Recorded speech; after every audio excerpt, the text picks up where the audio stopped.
Hello. How is everyone today? I think you can hear me as best I can tell. Looks like you can hear me. Looks like you can see me. So we're off to a good start there. Hello, everyone. How are you today? I'm here which is a start. What's up to the YouTube chat? What's up? There's Beck, there's Venusian, and Paul Hack, there's Nikki Star, and Z. Hello, everyone. And then, of course, over on the website chat, if you didn't know, that's what this is. That's Baphomet. Hello, Mama Mephistopheles, Timerinia, Corpse Candy, Andy's Mints, Willow. Did I say Sizukara already? And Mersh. Hello. Oh, there's also Rat Lover. Jihariel, that's a cool name on the YouTube chat, and also in League with Satan, says, "Hey Lux, I hope everything's going well for you. I just cheated on one of my finals, and I hope that I don't get caught." Well, yeah, I hope it all goes well for you. I am having a not great day today, but that's okay. We're here to chill and vibe and catch up on some news. There's a couple little things. We've got like a couple little things that we could catch up on that, you know, some of it's not really going to be like a whole segment kind of thing. It's going to be one of those nights where we're just like, you know, we got some stuff to talk about. We got some stuff to shitpost about. There's like Tucker Carlson making his debut back after being let go from Fox News. And so I find that pretty funny. The original main story tonight was going to be Trump and him, you know, finally having some consequences, even if they are just civil consequences to his like being a sex pest, you know? But yeah, so there's like a couple of things that we could go in a little bit of detail on. He has another job. Not exactly. We'll get into it later. Spacer's choice. Hey Lux, IDK, if you heard about Saudi Arabia finally allowing queer people visiting and the massive homophobic backlash it's caused, but it might be a cool and sad topic to read about. I heard something or other about Saudi Arabia, but I don't know what the details. I don't know what the details. Like, I saw that they were saying queer people are allowed to visit now, and some folks were getting mad about that because of how Eden was like sort of forcibly extradited to Saudi Arabia, where her parents then forcibly detransitioned her and she subsequently committed suicide. But yeah, I don't know anything else about the backlash. Is it people within Saudi Arabia are really pissed off about it? Or what is it? I feel like any country actively wanting people to come based on them being LGBTQIA+ is sus AF. Yeah, it's like if you say, hey, queer people, you can come here, it kind of seems like you want me to come there so that you can hate crime me. That's kind of what it feels like. Yeah, exactly, Timerinia. We're sharing the same brain cell today. You've got one half of it, I've got the other half of the one brain cell. Good grief, let me get a drink here.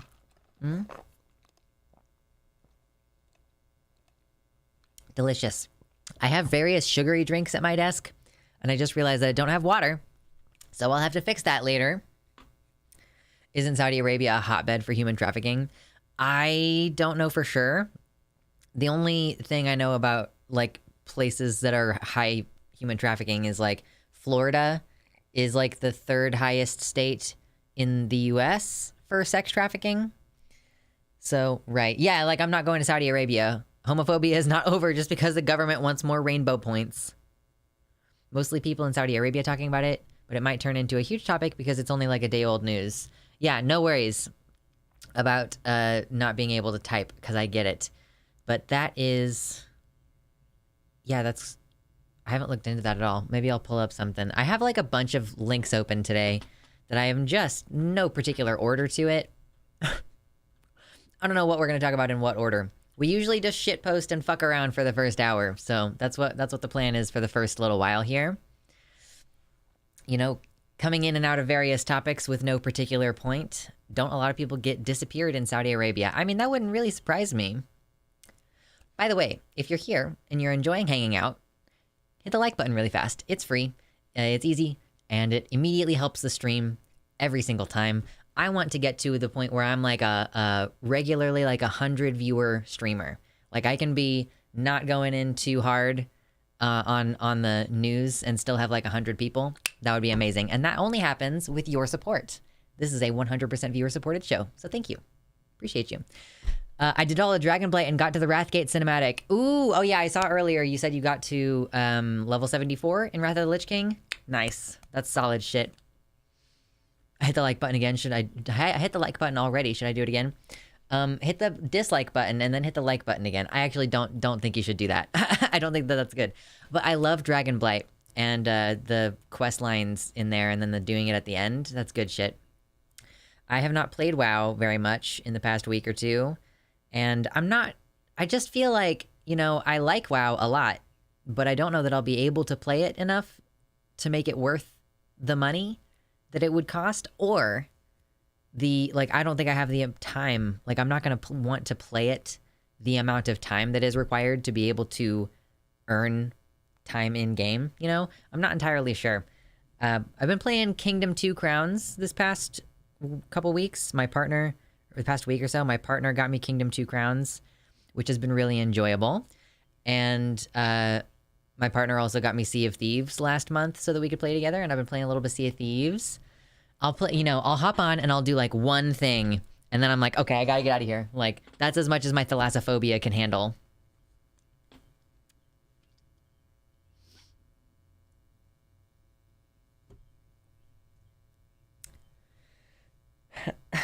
Sea of Thieves nuts. Yeah. Every time. I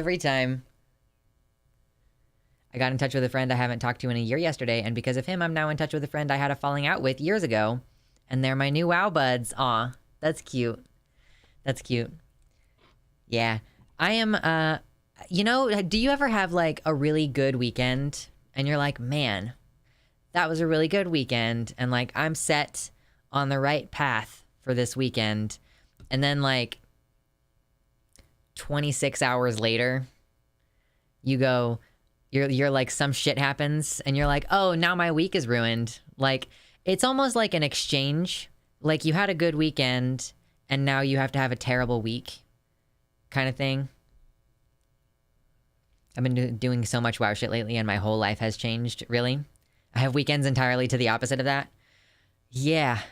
Thalassophobia, did you grow up far from the sea? I'm from Kansas, and I've been to the ocean, and I have even been to the ocean as a little kid, and I'm fine with beaches. I'm okay with beaches. If you get much further away from the beach, I have problems. I went from hating PvP to loving PvP, not liking undead, to most of the characters I have being forsaken. I told you PvP is where it's at in World of Warcraft. I told you. Especially in Wrath of the Lich King. Are you playing a rogue? What are you playing?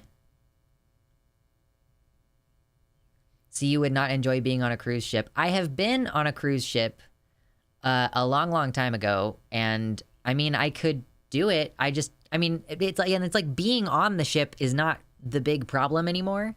When I'm playing the game of Thieves. I just became Mike Tyson for a second there. No, it's like, if I have to dive off the ship for any reason and like being in the water, that's where we have problems. You know what I mean? It's not so much of an issue if I can just like stay on the ship. I've been playing less World of Warcraft and more Genshin and Honkai, although making gold when I feel like it. Nice. I just don't have any max level tunes on a server that I can make money on. Yesterday, a friend of mine found out she's pregnant in Texas, where abortion is illegal, so it's been an interesting week so far. Oh, that sucks. I'm having a hard couple of weeks. I had to take a mental health day today. Close family member in the hospital with sepsis. I hope that your family member comes out okay on that, for sure. I have a lot of sympathy for that situation. I didn't realize how good the vanilla BGs were. Like Arathi Basin and Warsong Gulch go so fucking hard. What did I say? Baphomet, Arathi Basin is my favorite. I've said this on stream. I was like, PvP is good because Arathi Basin is fucking bomb. Okay, Baphomet. So now that you're playing Arathi Basin and you like it, let me give you a tip. Okay, what race are you? Are you on, you're a druid. Are you a Tauren druid? Or are you a Nelf druid? I guess it doesn't really matter. Tauren? Okay. So, I guess like, yeah, war stomping a lot. I was a caster, so if you have a caster druid, if you can get a hold of the move Typhoon, you can stealth at the top of the cliff in Arathi Basin at the lumber mill, And especially if you have a priest friend, if the priest can mind control someone who comes up to the top of the hill, like, so that they start to, like, especially, well, I guess it works better if your priest is a night elf and they can stealth with shadow meld, but it's fine. But, like, if you have a priest with you, the priest can, like, mind control the person to the edge, and then they usually use their trinket and break the mind control, and then you pop out of stealth with your typhoon and push them off. Because it's not close enough. If you just typhoon them off of the flag, it's not close enough to the cliff. But if you have a priest mind control them to the edge, and then they pop their trinket, and then you push them, it is very satisfying. We used to murk people all the time that way. That's one thing that I miss about the early days of my relationship with my partner is, like, yeah, all the PvP that we did. And we're never gonna do it again. Yeah, Typhoon is amazing. Gonna see her gyno to confirm and then order the abortion pills. She's also in the dilemma of who she can tell / ask for money because of Texas abortion provider bounty laws. Yeah, man. It's like getting real. It's real, and it's affecting people directly who are close to us. My brother, who has my brother who lives in Missouri, they've stayed the emergency rule. If you don't remember, the emergency rule in Missouri was like, we are now going to make it to where everybody, no matter what their age is, has to go through a bunch of restrictive psychiatric testing, basically. And, like, you must have any comorbid disorders, like, resolved. Like, if you have an eating disorder, you need to resolve that before you can start hormones. And so, people are starting to ration their medicine and stuff like that. And my 16-year-old brother, who is on testosterone, has, on his own, I think, or in collaboration with our parents, has started taking half of his prescribed dose of testosterone. And presumably they're going to keep filling the prescription as it's written on the regular basis so that he has extra in case it becomes illegal.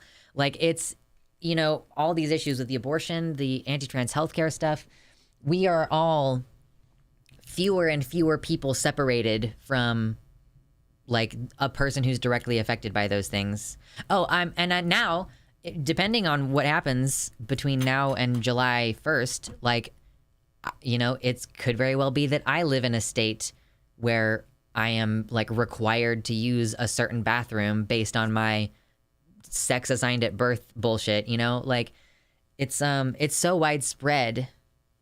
I can't even imagine stalling my HRT development. Yeah, like, what a decision to have to make, I guess, basically the idea that I have is, as long as he's still on it, even if it's on, like, a super low dose, at least he's still on it, and that's the important thing.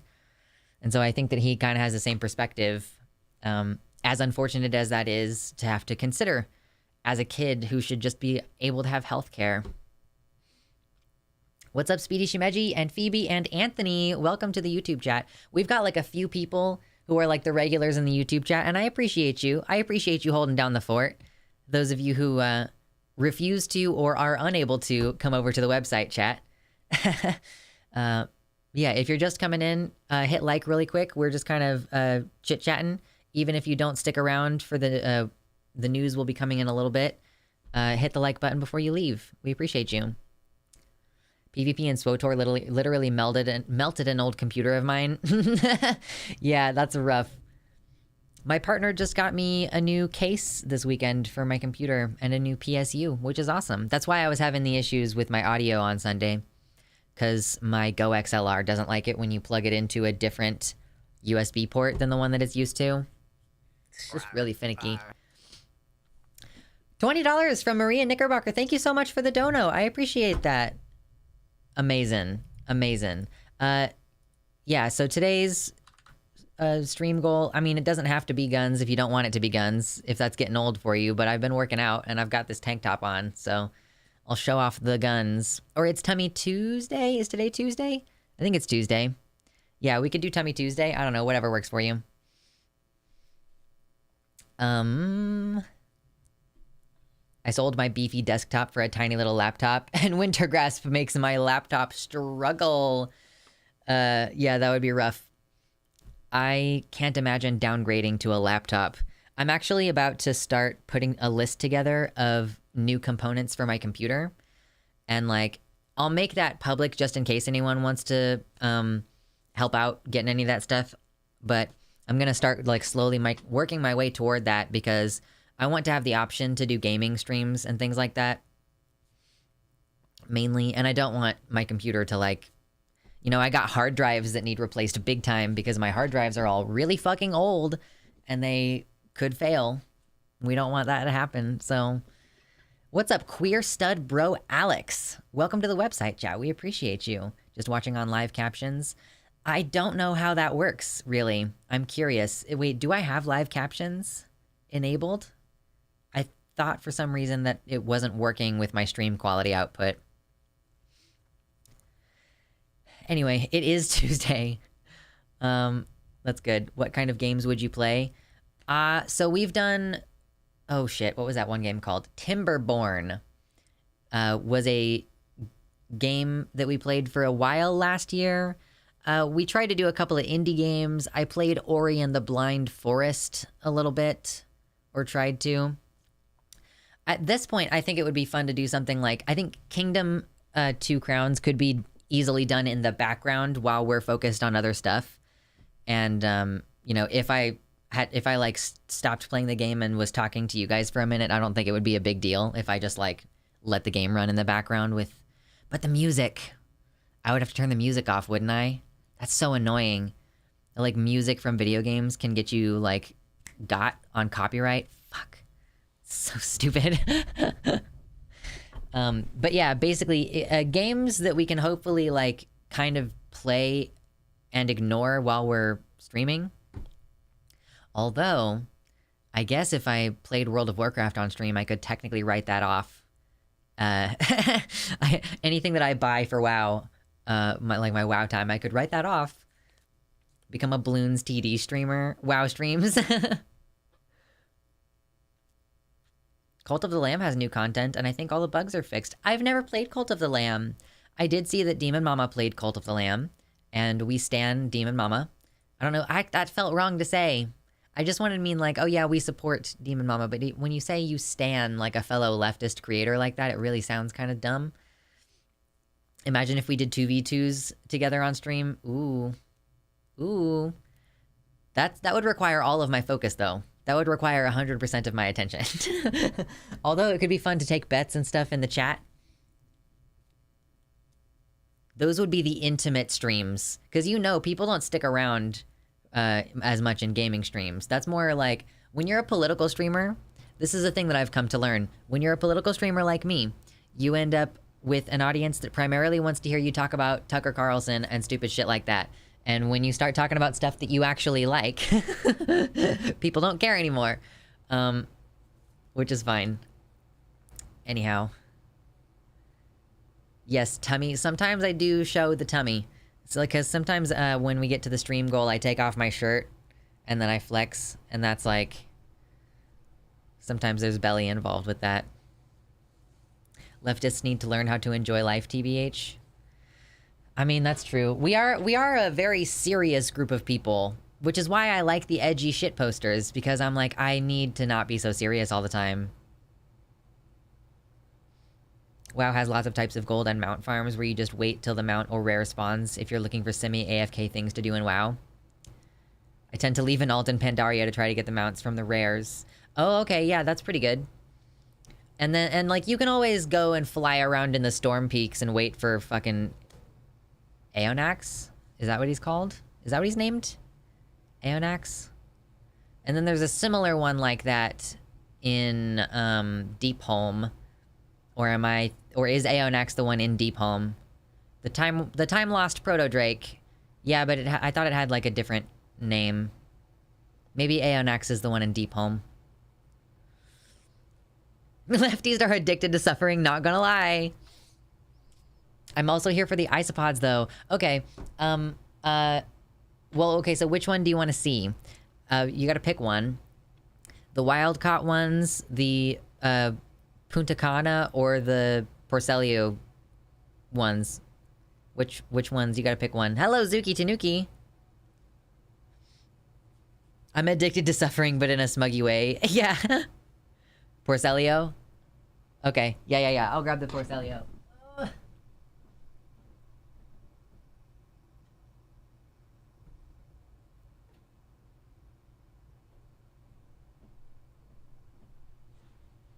These are my friends. If you didn't know about my friends, let's see. Where's a good angle to view these guys from? There's kind of a lot in the corners right now, so maybe it doesn't matter so much. But these are my friends. They're good buddies. And there's a lot of them. And I can't really see the camera. I can't really see what you're looking at. Let me pull this up so that I can see what you're looking at. Whoa. No. Go back. Ah! Stop moving that, you fucking piece of garbage. Piece of hot garbage. Okay. Okay, bugs.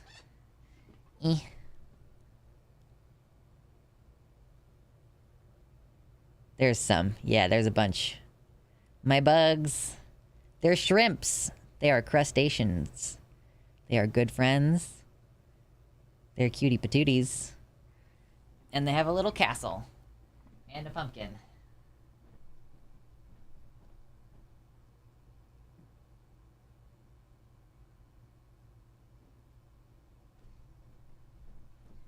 So, that's one of my hobbies.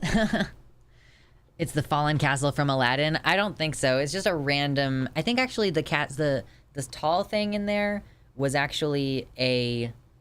It was something someone designed for their hamster or their mouse or something, and I just scaled it down a little bit, and then it ended up falling over. What is it that makes it so we don't call sea creatures like lobsters and crabs bugs? I think it's just because they're bigger. I think it's mostly just because they're big. And we don't even really think of... I don't think we really cognitively think about isopods that live in the water. I don't really think of those as... I don't know that we think of those as bugs really either. But because of their underwater nature, I think that there's kind of an association with bugs as being things which generally die when they're underwater. Because it's like a colloquial name, right? Bug? It's about the connotation. Anyway. George Carlin had a bit about it in the 70s about calling undersea crustaceans bugs. Okay. I've missed that one. Oh my god. Anyway. I am enjoying having some hobbies, I guess. I don't really do enough hobby time, but it do be like that. See, this is one of those days where I'm like, yeah, I'm in a terrible mood, and I decided to go ahead and stream anyway, and I'm just, like, I just feel like I'm so low energy. I'm like, man, I don't feel very entertaining today. Is this what it's like watching a Vosh stream when he has a headache? And he's just like, I don't want to be here, but it's my job. Sometimes it do be like that. Yum. He always has a headache. Yeah, I don't know what it is for some people. Like, my partner kind of always has a low-level headache going on. And then he gets, like, really... You know, he's, like, fairly easily triggered migraines. So, I don't know. I think that's part of why I like DM streams so much. She has relentless energy. Yeah, that's part of why I can't hang out in Demon Mama streams, is because she is so high energy, and then that makes me feel high energy, and I'm like, I don't want to do this when I'm trying to rest.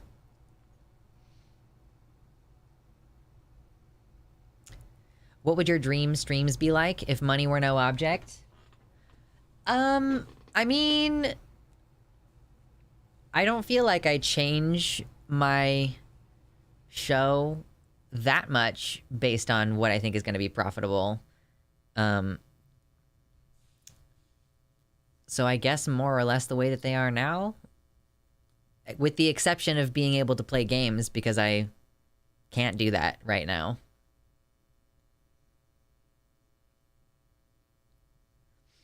Her Star Wars bits lately make me not want to tune in because I hate Star Wars. You know, that's fair. I had a dream. Okay, listen. I have I've been seeing a lot on Twitter about the writer's strike, which we haven't really talked about it. We have not really talked about the writer's strike much here because I don't really feel like I have anything to say about it. That's just, from my perspective, I don't really have any commentary. And, but I had a dream last night, and part of the dream was that I don't think that I was any different than I am. Maybe I had a different job than this job. I'm not sure. But someone tried to get me to work as a writer on the show, the Andor show. I don't know what it's called. It's the one that Demon Mama really hypes up, and she's like, I fucking love this show, and it's really politically poignant.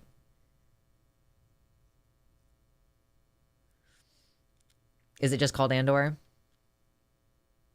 Yeah, but if you could do anything on the streams, gaming stuff, outdoors, background, costumes, anything you would do if you could afford it. I mean, I would do every one of my hobbies on stream if I could afford it. I was literally just thinking about this earlier today. So I guess the first thing that I would do if I could do anything on my stream and money was not an object is I would get software for music and also like a MIDI keyboard.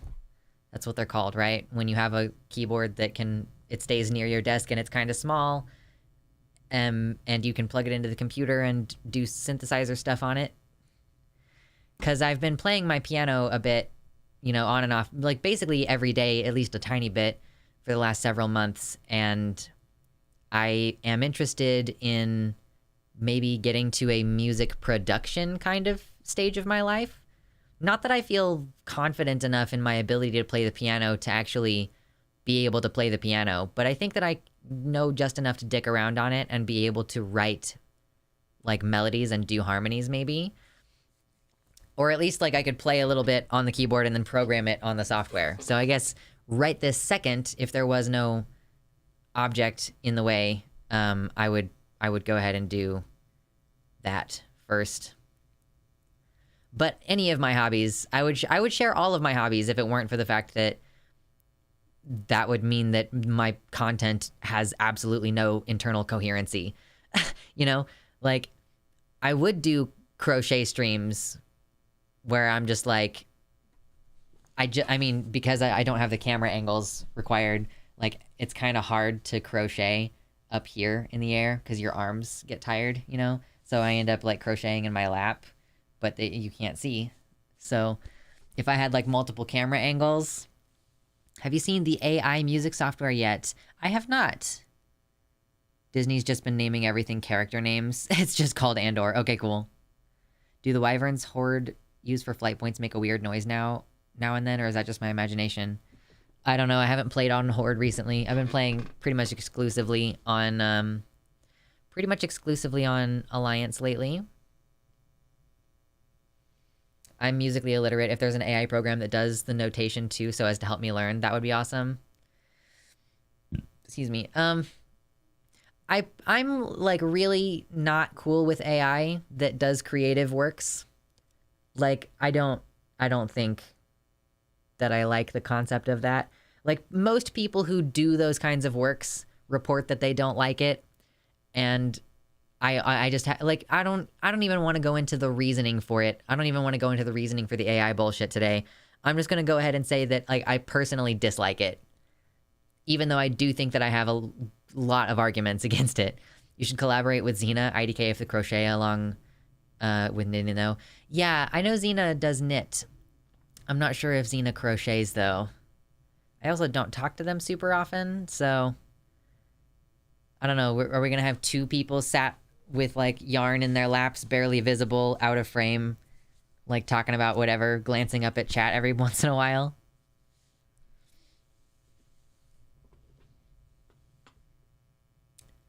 As someone who makes electronic music, fuck AI. Yeah, see this. I get the dislike of AI, but personally I see anything we do on a computer as being at least a little computer assisted anyway, like Photoshop is full of AI. Yeah, computer assisted, I mean, if you're like typing in a prompt and then the computer is doing the majority of the work, like, I don't know. There's like obviously there's a blurry line in there but like I'm not saying that there is a clear distinction, I don't think, between like AI is used in Photoshop for like, oh, what's up, Rotsoy? Thank you so much for the tier 1 sub. I'm going to acknowledge that before we get too far. I appreciate that so much with the $5 dono. Yes. We are a quarter of the way there. I did the band thing. I was in bands when I was a teenager, and I didn't behave. I was like running around doing stupid shit. It was fun.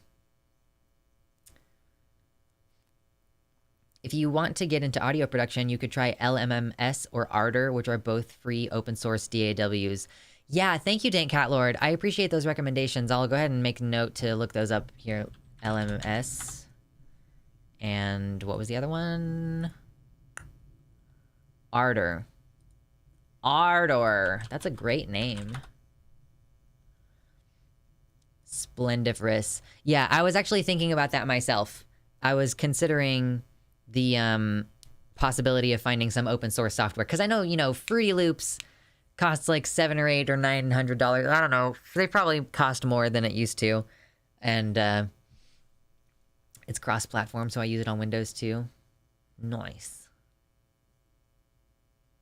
I think the distinction is whether these things are filtered through a lens that is capable of understanding a human experience. Yeah, I mean, that's fair. So Mama Mephistopheles, I like your definition here about the distinction is whether these things are filtered through a lens that is capable of understanding a human experience.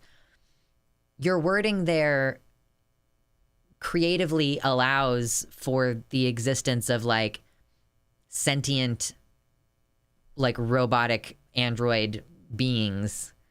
Like, you know, it's like the whole conversation about Data from Star Trek. Is Data like property or not? You know, is he a person or not?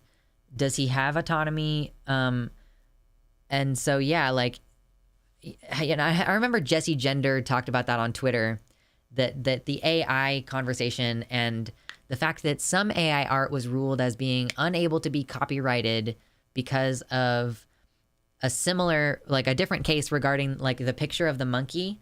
It's like the monkey took the picture of itself. So, but the like court ruled that the monkey couldn't have copyright over it. It had to belong to the photographer who owned the camera or whatever, because of like it needing to have some kind of human interaction. I hate that they call this AI because these programs are nowhere near data levels. They're just an amalgamation of inputs that mean nothing to it. Oh, the court ruled it belonged in public domain. Okay, I got that one detail wrong. I correct myself. It's public domain, that photo is. But yeah, no, I know that it's not actually AI. Really what the AI is doing, at least in terms of the art, the physical art, I don't know, but it's a similar thing with the music. I've not even seen music AI. I did dig around with what was one of the first of those AI things. I fucked around with it a little bit, but only a little bit, and just for funsies. And but it's basically like scrapbooking. And so, you know, it's like, to what extent do you think that scrapbooking, which is like if you were to take a bunch of other people's art and you were to cut pieces off of them and then cobble them together, which is more or less what the computer is doing on a practical level, you know, like, do you think that that's art? I don't know. I think that it's a fair thing to say that the human element is kind of what makes it what it is as an art form in the first place. I hate that we don't view programming as art. We basically act like computers just magic all the work, when human coders are the basis for most of the art we see. Like most of Hollywood is AI-created films. So much of what people think of as AI is a very small portion of a much wider collection of tools that create most of the art we see every day. I also don't agree humans are needed for art. Animals are artistic too. Okay, yeah, I am stand corrected on that point, for sure, because elephants, I know, do paintings and stuff. So yeah, let's not say the human element then. programming is art and I refuse to be told otherwise. I mean, it's kind of like how, carpentry can both be just a job that you do with tools to get a result, and carpentry can be artistic. If you're the kind of carpenter who gets a router and like carves, like, makes intricate trims and designs in the wood, or, if you're an artist, you can use a chainsaw to just cut down a tree, but you can also use a chainsaw to like carve a really cool sculpture. And so programming, I think, is kind of the same in the sense that it can be just a utilitarian. We're just using the tools to make the thing work and do the thing. And there's also an element to it where it can be an expression artistically, basically.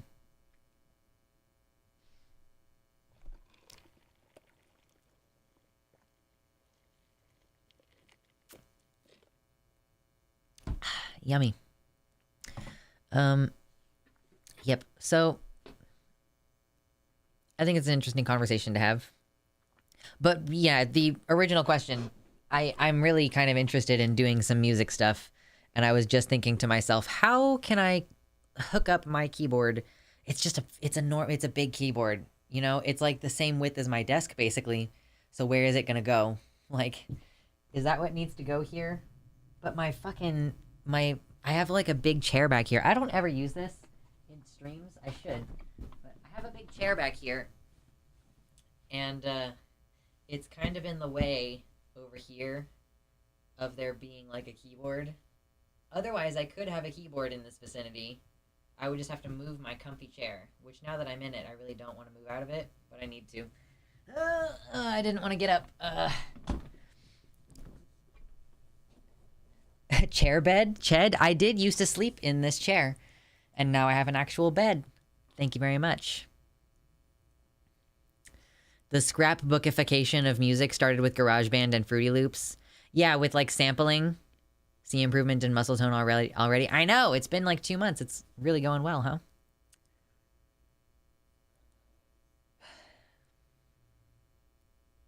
I think it was Dolly that I used and I dicked around on. I was so far away a second ago. Do you like the vines? I added a bunch more vines. Do we like them? I think they're good.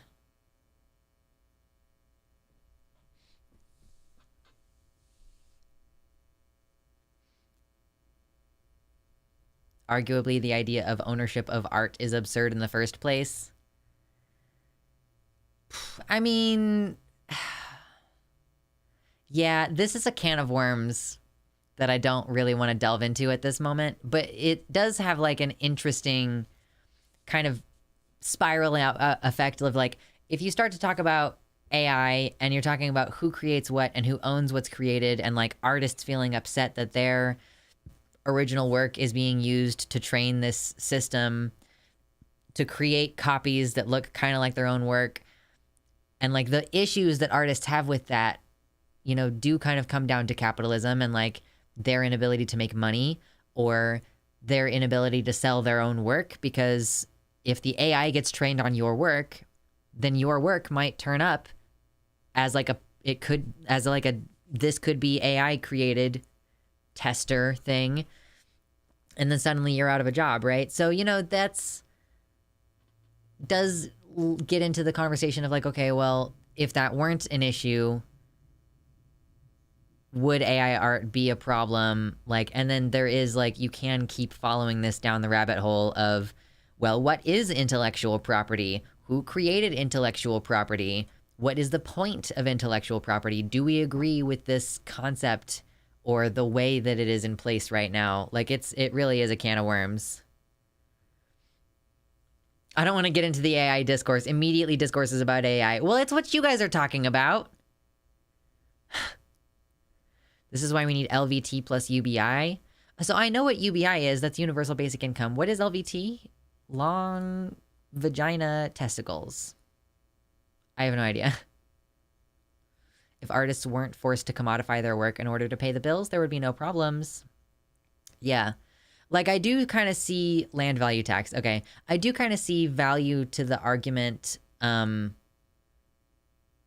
that like you want to have AI do bullshit like write emails and shit like that, and like that we would prefer that art be something that humans can do as an expression of their like feelings or whatever, of like to express their existential dread at mortality or what have you. But yeah, I mean, I can totally understand why artists are butthurt about it. The entire idea of withholding medicine based on owning the medicine recipe is absurd. Imagine owning all cookies because you have ownership over the recipe for cookies. Yeah.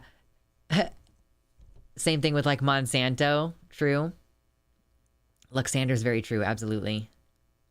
Please tell me if you use AI to write me an email so that I know not to read it.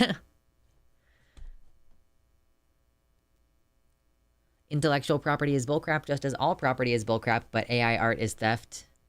I mean, like, if that's how the situation is set up for now, and like if corporations are gonna protect their work from being caught up in AI shit, like I'm pretty sure Disney has been like, we don't like that if you're like training your systems on our art, then that protection should be extended to everybody, if possible, you know. Anyway, I hope it rains tonight. I'm really like, the forecast said that it was gonna rain, I thought, and then it didn't end up. I think it sprinkled a little bit, or maybe it rained a little bit earlier today and I was just at the gym. You can't call AI theft and be against IP. It's one or the other. Well, first of all, I'm reading other people's comments and it's not necessarily all the same people making these comments. But also, like, I'm acknowledging that there are nuances to this conversation, you know? Like, I don't personally think that I have, well, I don't have like a solid opinion about intellectual property. Like, I get why there are issues that people have. I haven't come down any one particular way about it. However, with the way that it currently is, like the system as it is currently set up, AI does like use someone else's art to like morph it into a new thing. And it's like, is that fair use is what the question comes down to. I mean, because you can use someone else's art in those specific contexts under the law of fair use. But it's, yeah, just like the question is, does AI fall into that?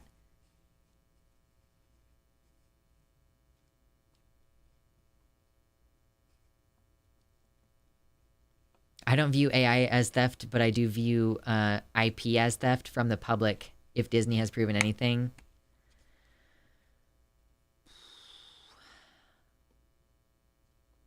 I don't know how I feel about this topic. Like, this is like something that I'm still kind of working through. What's up, Igor? Hello.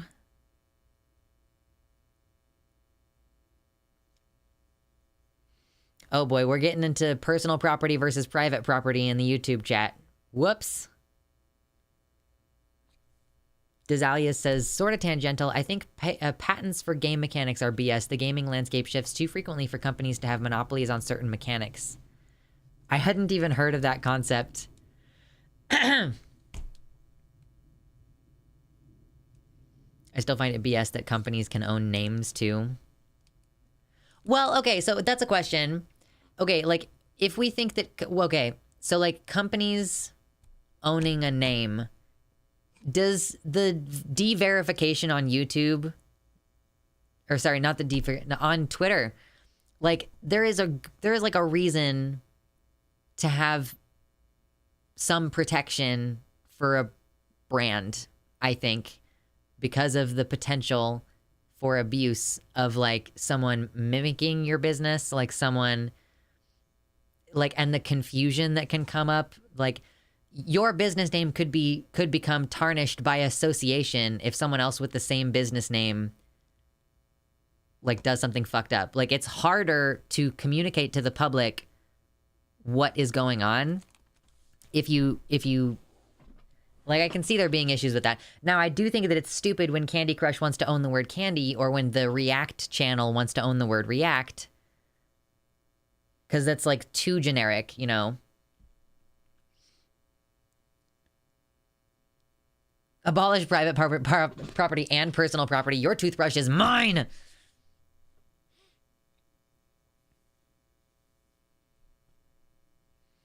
Truly. You know the whole D&D drama from months ago? No, I had not heard that. Had not heard about that. Well, you know, we're getting close to the hour mark, and we've got like 50 people who are in here just being okay with me rambling about bullshit. So you're being very patient, and I'm going to reward your patience by moving into the news now or soon, relatively. Oh, what's up, Paint? You know what's really funny? I just saw a video of yours recommended to me earlier tonight. So hello. Hope you're holding up well. So stressed for the hate politics. Yeah, I'm basically like super stressed out, and I had a great, amazing weekend that made me feel like a lot better about how my life is going to go over the next year. And then that like all fell apart yesterday, and now I feel pretty bad. So I'm just kind of feeling bad. Weird question, but do you think of candy when seeing a chocolate bar or eating a chocolate bar? Yeah, I mean, chocolate is candy, right? Now, if I eat dark chocolate, that doesn't feel like eating candy. That feels like a different thing. Holy shit, why did we just drop 37 viewers? Was it because I said we were going to start talking about the news? What the fuck happened? Oh my god. Like, I just lost more than 10 people all at once. That was so scary.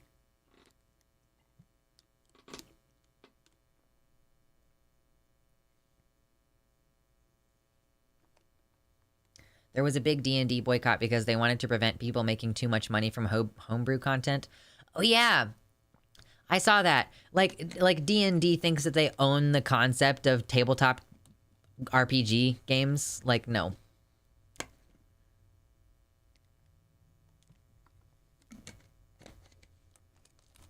I'm gonna found a company called The and trademark the word The Savage. Oh, sorry, my other 37 computers were all plugged into the same outlet and overloaded. How dare you, Mama Mephistopheles? I'm unemployed, so weekends and weekdays feel the same now, and I'm trying not to let it get to me and make me spiral. Beck, I recommend that you try to have a thing that you do on certain days of the week. Like, I go to the gym 4 days a week, and they are the same days each week, and so that helps me feel like I have routine and structure. I'm not saying you have to go to the gym, but I'm just suggesting. You said chocolate was candy. Yeah, is chocolate not candy? Is there disagreement about whether chocolate is candy? Why are we losing so many people right now? It's super strange.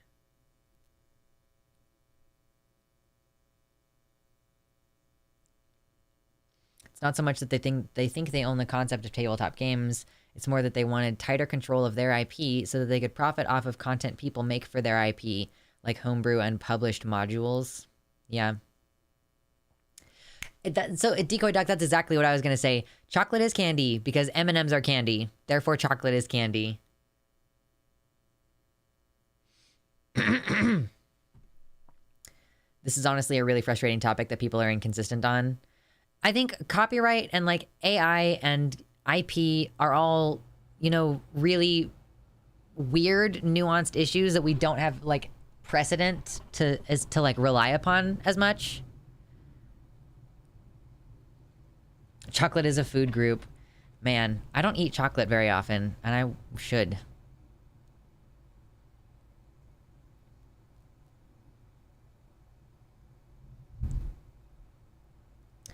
Anyway, well, let's see. What are some things that we can look over today?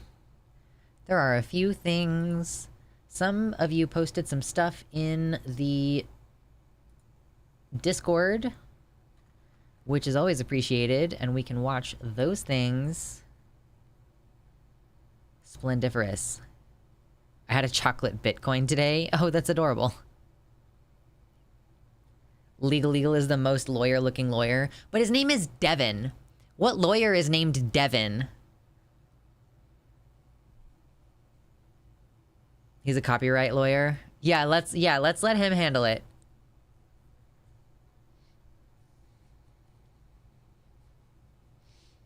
I'm considered candy. Ooh, you're a snack, Rotsoy? Just such a snack. Lovely. Oh yeah, why do I have... Oh, this is interesting. So I guess, you know, we got a lot of little news to talk about today. Again, I'm not sure if any of this is going to be segment worthy for later. But, so you know how previously Dylan Mulvaney got a deal with Bud Light where she did like a couple TikTok videos and they probably gave her some money and a custom little can with her face on it? It was not a very good picture of her, if I'm going to be honest. I kind of feel like the picture that they put of her on there was not very flattering. But it's been causing some issues, and there was some backlash, and there was some supportive folks coming out saying, like, they liked Bud Light, and they wanted to drink it and stuff, and they started buying it.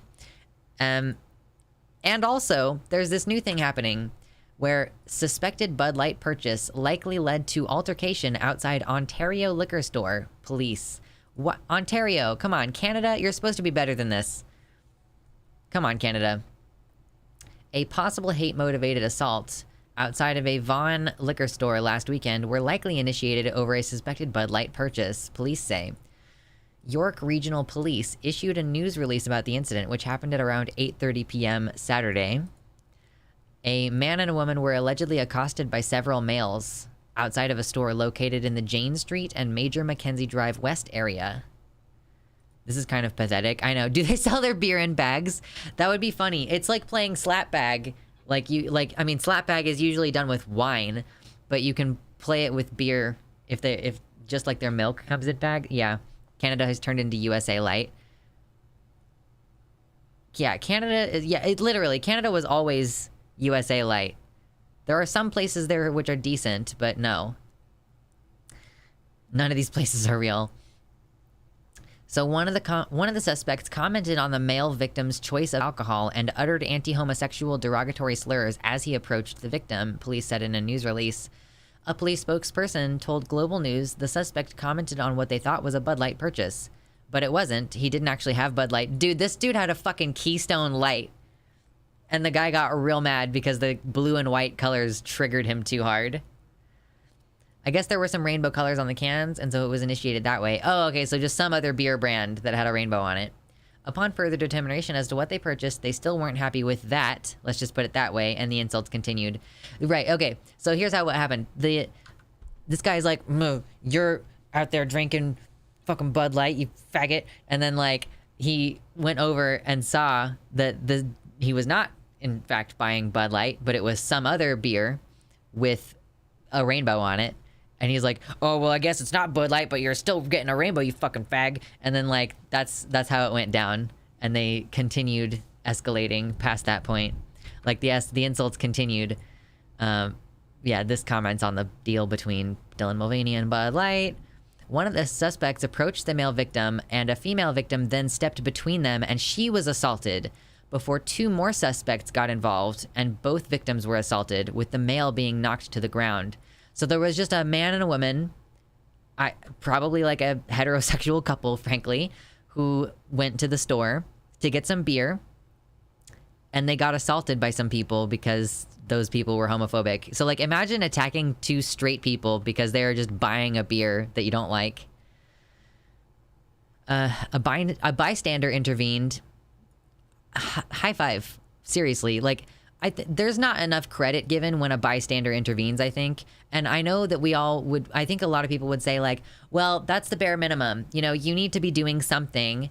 You know, you shouldn't just stand there and, like, let the bystander effect get you. But the bystander effect is, like, a psychological, like, state of being that is kind of hard to get out of. So I think if we could encourage people when they do step in and, like, go, yes, that's the correct thing to do, then we're going to end up with, like, more so a positive reward for doing the right thing rather than, like, shaming and negativity for not doing the right thing, you know? So let's say, just give props to whoever it was that stood in.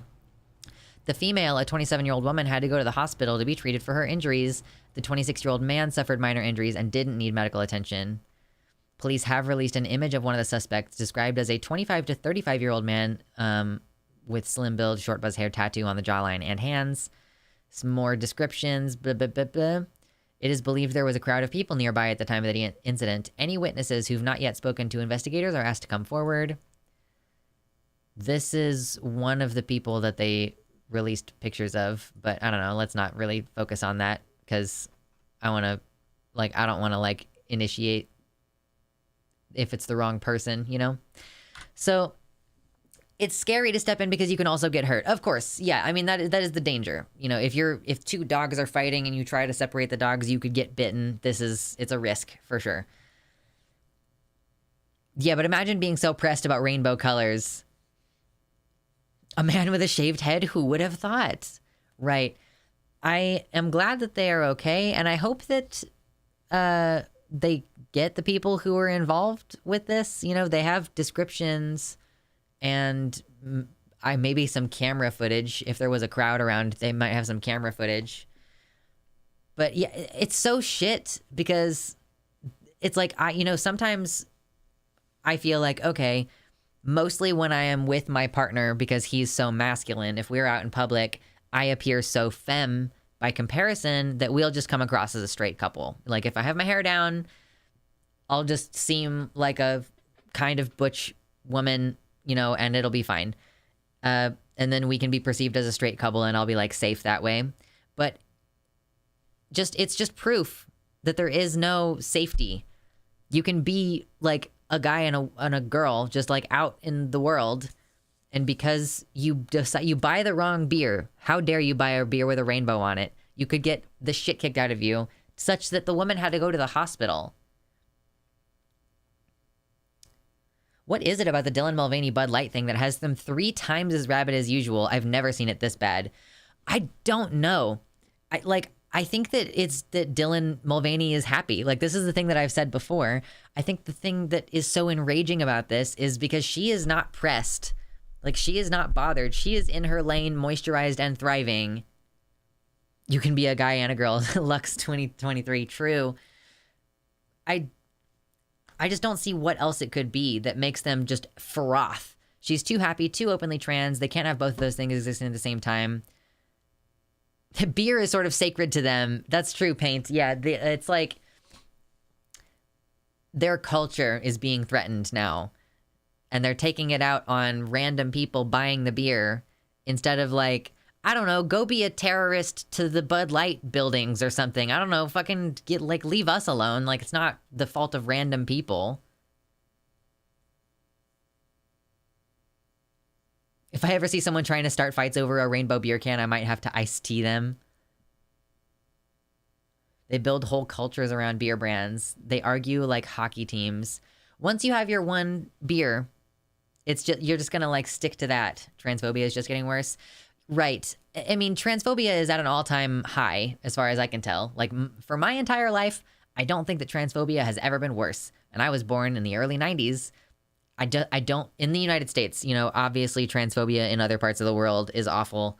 I'm speaking from a very privileged position as an American, but as far as I can tell, transphobia is as bad as it's ever been. And Dylan Mulvaney being a trans woman in particular, who is beautiful and just a sparkling ray of sunshine, I think it really bothers them that she can exist and like just be who she is, and they're deeply offended by that, and they can't do anything about it, which I think like is maddening. I think it's maddening to them. Bud Light literally sponsors the Riverwalk Pride Parade in San Antonio every year. They've had their name on floats full of LGBT people going down the river. It's not like it's new, right? They had a rainbow beer bottle in the summer of 2022. And they're only just losing their fucking minds now?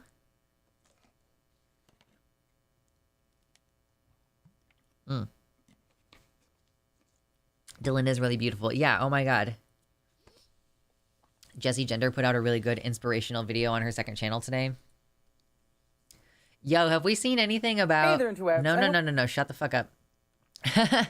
Oh my god, Luxander, misogynist, telling a woman to shut the fuck up. How dare.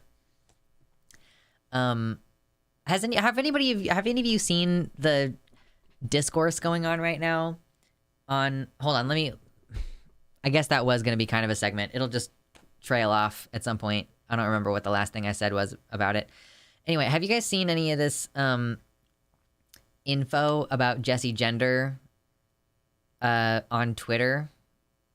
Like this one from the last day or so. She retweeted a video from a black creator talking about the leftism, like whiteness problem in leftist circles thing.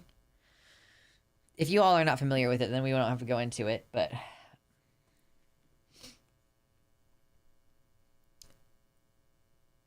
Most of the time, for some reason, I think the conservatives sense how I feel and they leave me alone for the most part.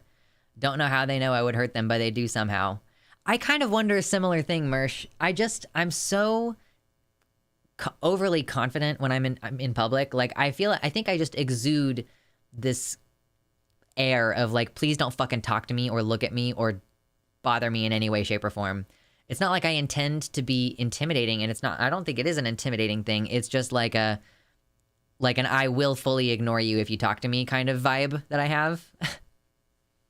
I saw the retweet. I didn't see the discourse. Well, the video that she retweeted is causing a lot of conversation, let's say.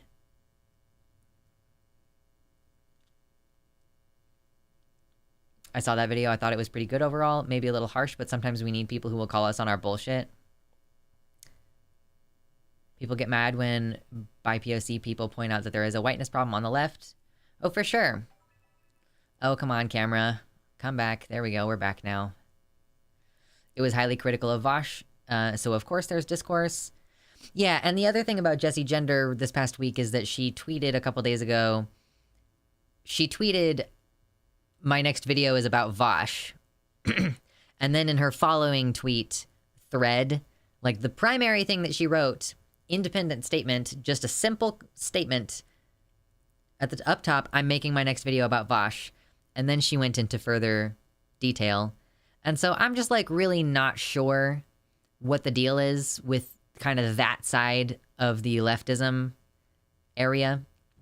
Because the couple of little bits that I heard, like the couple of like clips and stuff that I saw from the Soul Bunny video, which is the name of the black creator, I didn't love. You know, I think that there's one, you know, you can talk about the dominance of white people within leftist culture because, you know, that's worth talking about.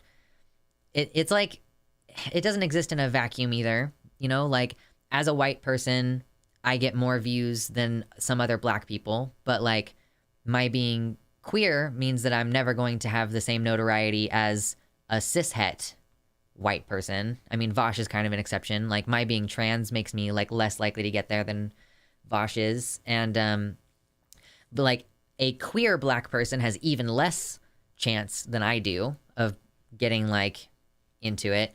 Yeah, I'm not like trying to go in depth on the video. I was just like curious if anybody had been seeing the discourse on Twitter and the stuff about like what Jessie Gender was tweeting. And like, I do kind of feel like she was clickbaiting, and she has also said, I think the last time she talked about Vosh, she said this was the last time I'm going to talk about Vosh, but then she's doing it again. So I do also think that that's kind of weird. Like, you can talk about him. He's a character in our space, like who like takes up a lot of brain power. He dominates the discourse sometimes. Like, it makes sense to talk about Vosh and to make money talking about Vosh, but don't pretend like you're better than that by being like, well, this is the last thing I'll say on the topic, and then you keep dipping your fingers back in.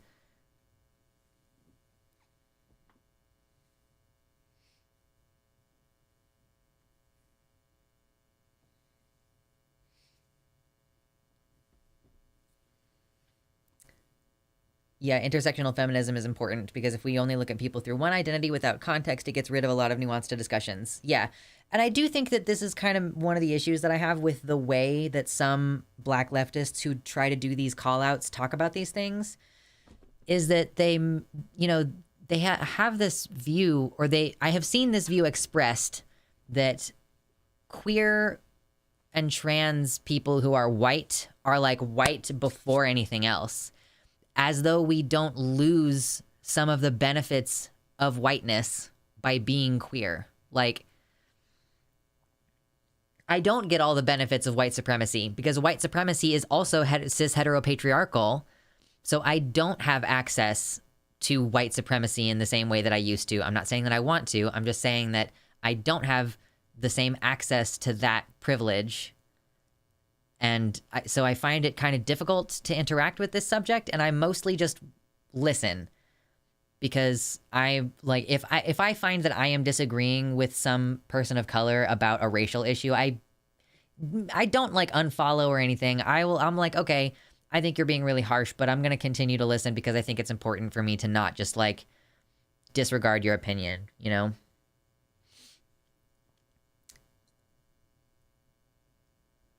Is this about the vilification of transgender identities video where she mentioned Vosh for like a couple of minutes out of an hour and a half?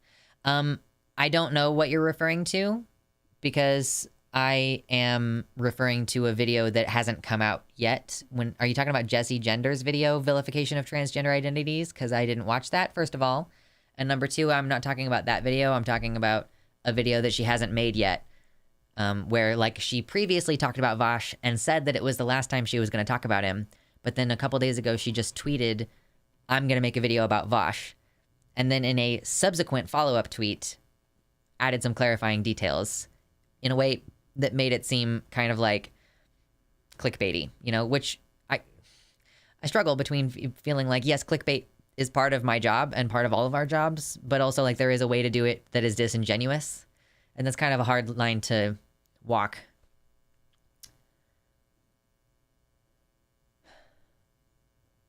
I also don't think we have to use specific labels to be oppressed. Oh yeah, for sure. Whiteness has a tier system. The more otherness you have, the lower down on the tier system you are. And then if you're mentally or physically disabled, there's a whole other layer to it. God, hey, fucking men, yo. I was confused because Jessie Gender also does mention him in that video too. Yeah, I mean, it's the thing where it's like if you keep mentioning Vosh, but you also like almost disavow your mentioning of him by saying, okay, I'm not going to bring him up again. But then you keep dipping your fingers back into that well, like it just comes across weird is all I'm saying.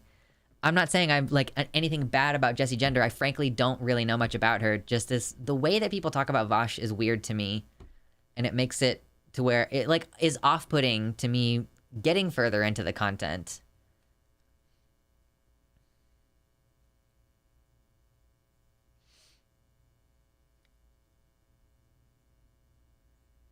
Yeah, that's also true. If we do lose some of the benefits of white supremacy, but we do keep others. The murder rate of black trans people is way worse than that of white trans people. Yeah, and I kind of tried to acknowledge that earlier with regards to like, if you're addressing an issue where white creators dominate the leftist space, which we do, then it's like obviously I am doing way better than a black trans or non-binary person would be doing in a similar kind of space and trying to talk about the same types of topics, right? And then there's like Candace Owens, who is a successful black creator in certain spaces, and her being not trans and not gay is part of what makes her appealing to those people. So, there's like levels to it. Jessie is one of my faves and I highly recommend, but I'm also a huge Star Trek fan, which is a ton of her content too. Yeah, I do appreciate that Jessie Gender goes in deep and nerds out about Star Trek.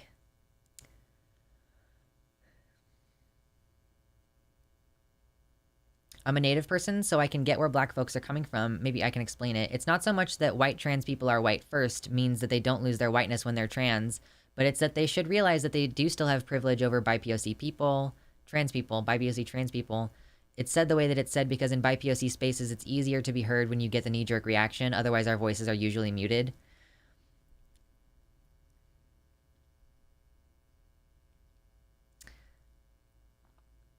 Okay, so I kind of struggle with this a little bit because I am also, obviously, I am also a member of a minority group. It's not exactly the same as being a person of color, but the ways that we can argue for our respective issues, you know, that we could compare that, right? So if I, as a trans person, like it, you know, it's kind of like if I say genital preferences are transphobic, you know, like that's inflammatory. That's starting a conversation. I've literally had arguments with my cis partner about this concept, because like, you know, coming out and saying it's transphobic, like, and like genital preference also like is a phrase that I really don't like, because what we're actually usually talking about is a genital refusal and aversion and disgust. Like, I refuse to date anybody who's like this. That's not the same as a preference. The word preference just means prefer one over the other. But if I say genital preferences are transphobic, that is going to start some conversations, but it's also gonna make some people go, oh, trans people are rapists who are trying to pressure people into having sex with them by like threatening their reputation by calling them transphobic. So, you know, I understand the frustration with feeling like you're not being heard as a minority person, but I also think that you do a disservice to your movement if the way that you argue for your side is to be deliberately inflammatory, like on the regular. Like, if I want to learn about why something is racist, like if I have done or said something that someone says is racist, it's like you can be inflammatory and just say what you're doing is racist. And then when I go, okay, well, what about it is racist? And then people like don't go into further detail a lot of the time. And I've gotten black people to admit that to me before. Like, one conversation I was having with a black person, and then Rotsoy, as a native person, you just confirmed this, that sometimes, like,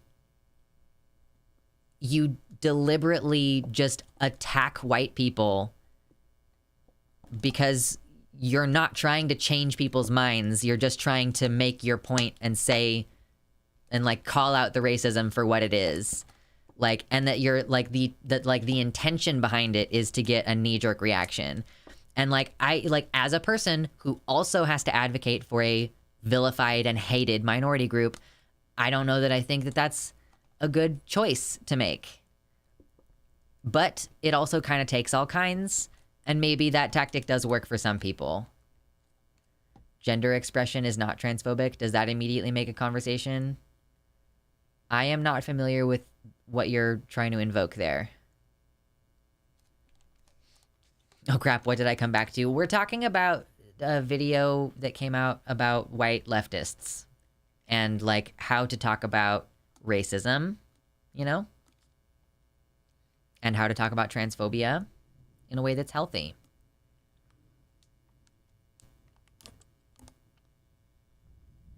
I don't think not wanting to involve certain genitals in your sex is transphobic.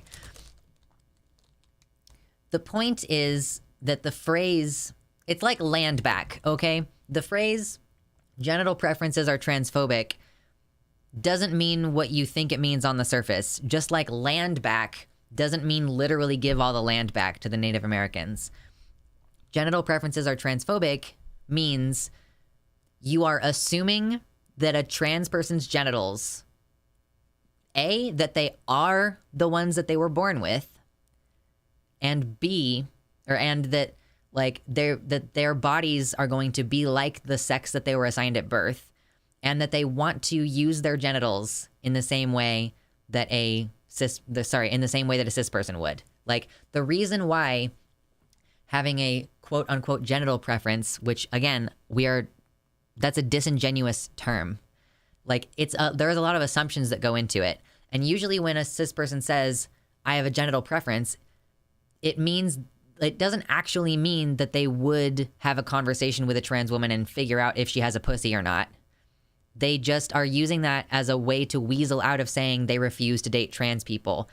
And it's like there's all these assumptions, and the assumptions are what makes it transphobic. The assumption that a trans woman has a penis, the assumption that it gets hard the same way that it used to, the assumption that it has the same texture as a cis male's penis, that it smells the same as a cis man's penis, like the assumption that she wants to top you, the assumption that she wants you to touch her penis at all, the assumption that interacting with her body and like her having a penis makes her a man. Like, I truly believe that at the fundamental level of every genital preference is just a fundamental bioessentialism that a trans person can never be female to you, or a trans person could never be male to you as their target gender. You know, like, I truly don't see a situation where a total genital aversion isn't fundamentally bioessentialist. I just don't find penises attractive. Does anybody find genitals attractive? That's not their purpose. Their purpose is not to be attractive. Their purpose is to feel good. You know? I get what you're saying, and I don't always agree with it. Like, I support the ACAB movement, absolutely, but I don't agree with the white trans people are white first statement because it comes off far more inflammatory than it needs to be.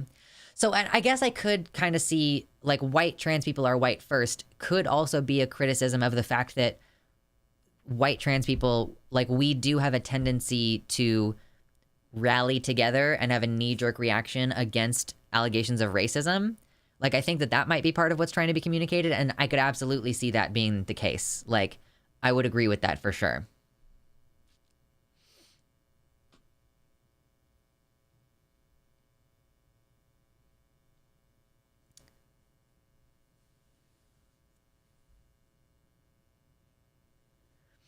I feel like Vosh has gotten a lot of those chances, though, when he refuses to budge. He said that he's more interested in recruiting white Nazi boys than listening to the BIPOC leftists who say that the concessions he has to make for that approach inherently mean creating a movement that leaves BIPOC behind, which just harkens back to white feminists. Okay, listen. There have to be transitionary places between being a radical and being an actual leftist. Like, there have to be transition spaces. And, like, some of these people are, like we are trying to deprogram racists, and there have to be spaces for that. He doesn't even really talk to Nazi dudes anymore. That arc has sailed.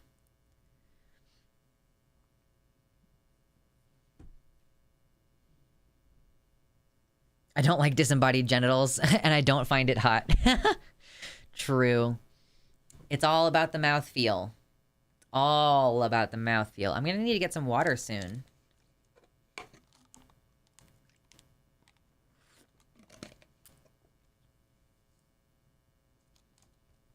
I find some genitals more attractive than others, but that applies to all types. Yeah, I guess there is such thing as like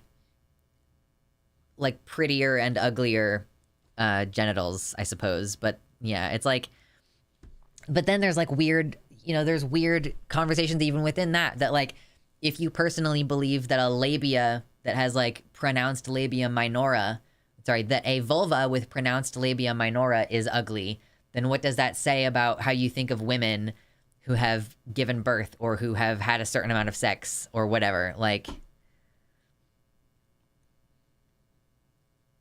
disembodied genitals is a great note to jump into chat on. Yeah, what's up? Welcome in, Darkly Yours. How's it going? Still would prefer donuts or cake in my mouth to genitals, too salty. Fair enough. You gotta go take a shower and then have the genitals in your mouth.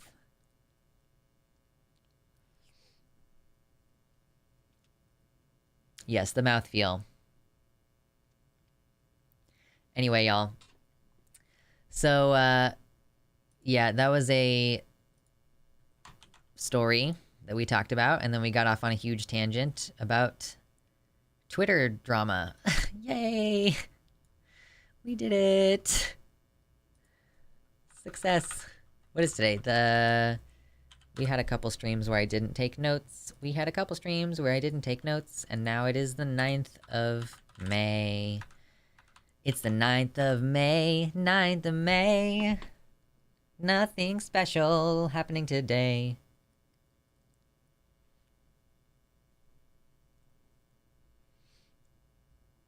Cybercock. True. Some genitals are prettier than others. Way to subtweet me. Welcome in, Nuvenol. I never said my perception was healthy or right. It's something I've been working backward on. The only standard should be cleanliness. True.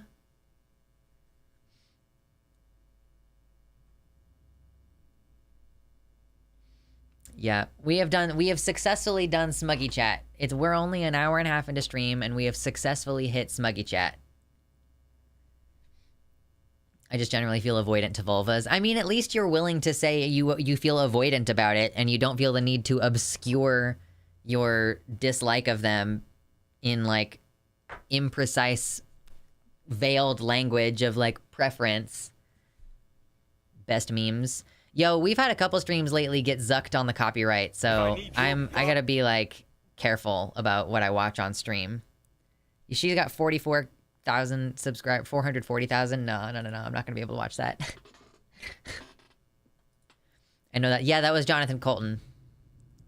Cause it's the 1st of May, outdoor fucking starts today.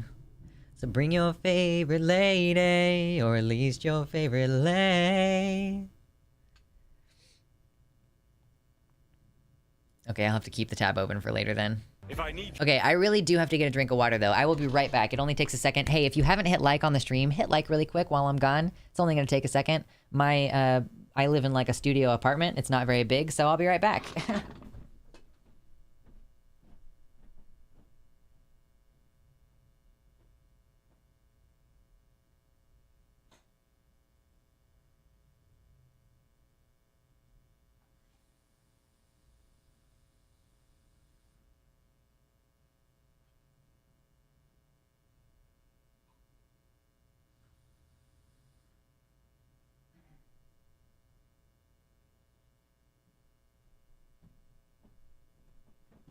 See, I told you I wasn't going to be gone for long. Look at that. No one even left. Good shit. Absolutely. Hail Hydrate. Yes. Glad that you like the vocals. Thank you so much, everybody. I can't believe it's so late already. I saw one of my IRL friends today. I got to see someone IRL this weekend. It was really good. I enjoyed seeing people in real life this weekend.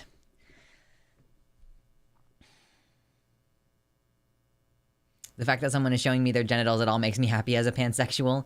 What their genitals are is second in my mind. Got done sipping before the Hail Hydrate. What? Did I saved a meme earlier. Did I save it to my computer, actually? Nah, I didn't save it to my computer. Boo. Excuse me. Ugh. We be burping.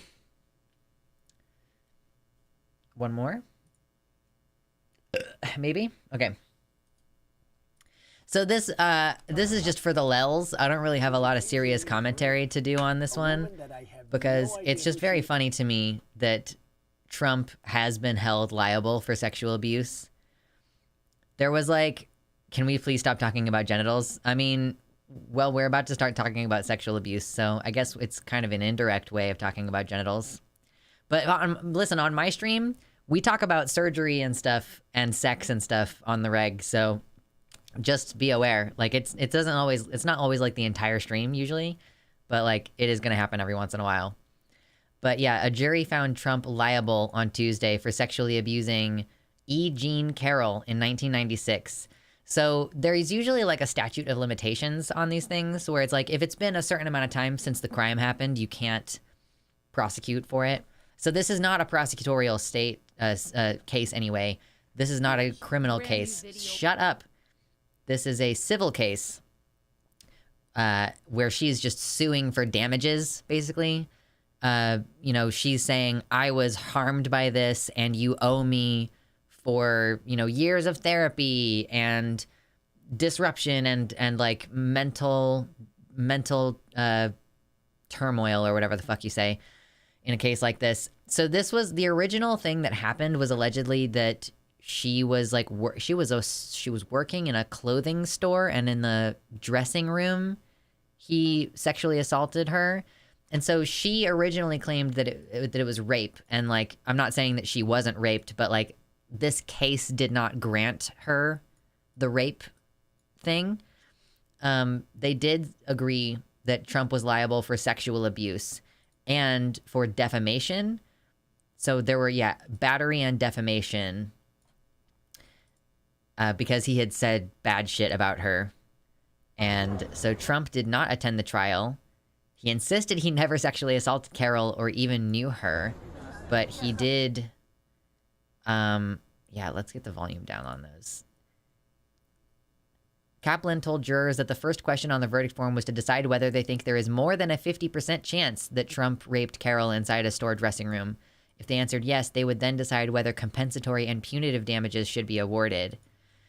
If they answered no on the rape question, they could then decide if Trump subjected her to lesser forms of assault, including sexual contact without her consent or forcible touching to degrade her or satisfy his sexual desire. If they answered yes to either of those questions, they would then decide if damages are appropriate. So one defamation claim stems from a statement Trump made on social media in October, saying that jurors need to be guided by a higher standard with clear and convincing evidence. He said they would have to agree it was, quote, highly probable that Trump's statement was false and was made maliciously with deliberate intent to injure or out of hatred of or ill will with reckless disregard for Carol's rights. So him posting on social media is like defamation. If he raped her, shouldn't he go to prison? Yeah, this is a civil case, Anthony. You know, charging someone with a crime is a different process in the United States. So she's not trying to have him prosecuted for a crime. She's trying to sue him for damages. You know, like, which is a different kind of thing. Although it is stupid that he is not being charged with a crime, I will agree. But it is, she got awarded like $5 million. Like, let's see. I don't think this article says. Yeah. It was $5 million. Like,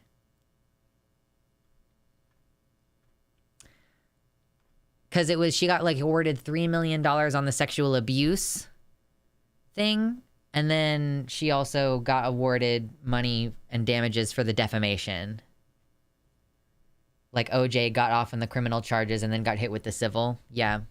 Because you can sue for like emotional damage and like the emotional burden that an event leaves on you. So even if the person is not convicted of a crime, you can still... It's like two different types of judgments, and it's kind of weird.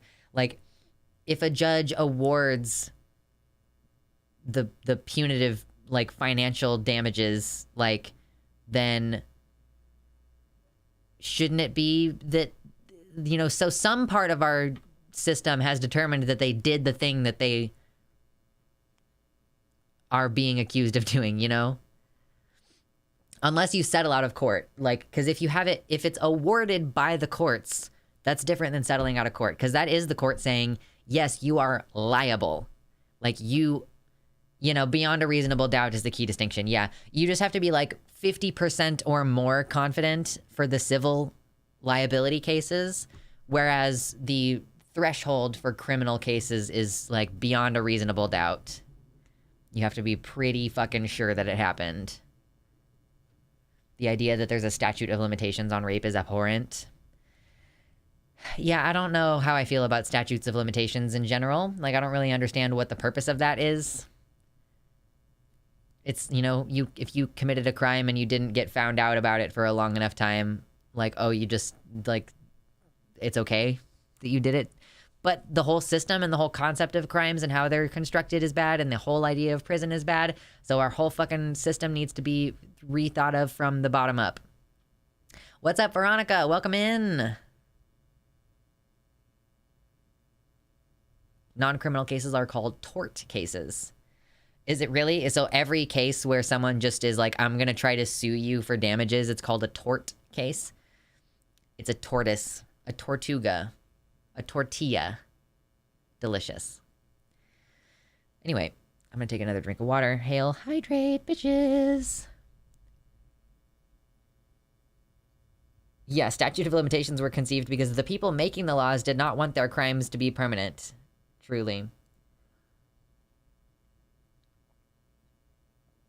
So anyway, that's pretty funny.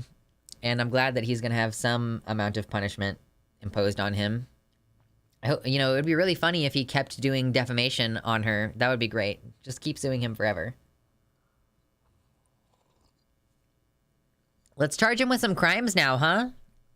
Let's maybe try to get some of those crimes to stick.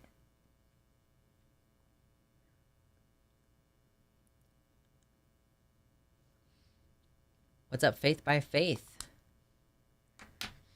And what's up, Paul Hack? Hello. I thought about becoming a lawyer. I'm glad that you didn't. It doesn't sound fun. Although, you know, I'm like halfway there, living on a prayer. I gotta like read all these laws and like start understanding how all the stupid systems work. Get Trump for tax evasion like Al Capone. I mean, seriously, do you remember Martin Shkreli? Yeah, I'm so mad that like he got put in jail for financial bullshit and not for like criminally.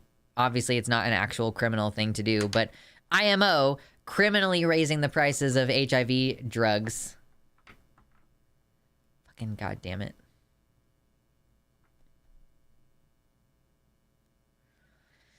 Yeah, anyway. We talked about Trump and his stupid face.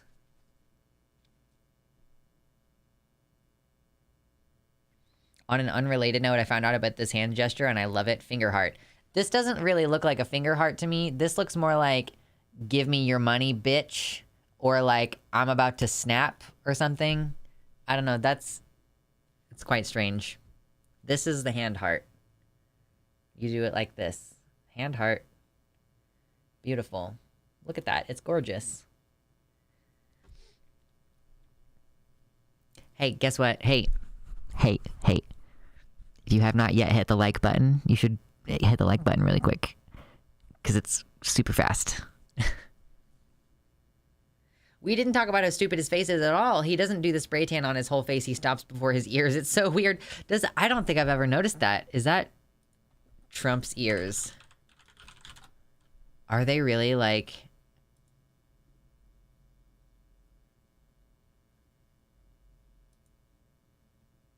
Yeah, look at him. He like has spray tan all over the front of his face and then like none on the eyebrows.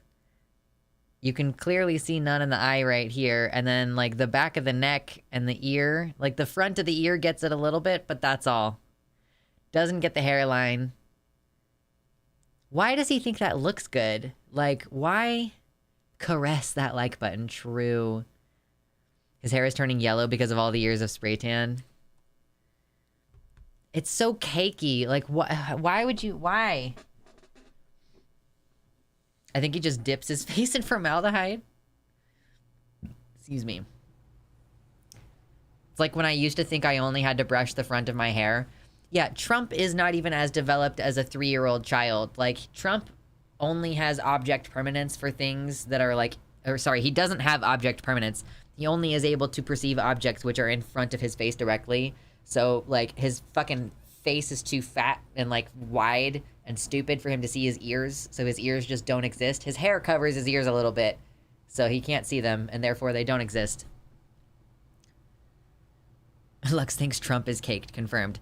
I would love to see a Trump cake. You remember those, like, disturbingly real cakes? You know? I would love to see a Trump cake get, like... cut into. That would be nifty. As old as he is, why the fuck does he think that makes him look good? Like, right. He's got... His skin is already so blotchy and like, if you've already got this many wrinkles, just look at that flat part of his face. Hold on. Let's get a new image in tab.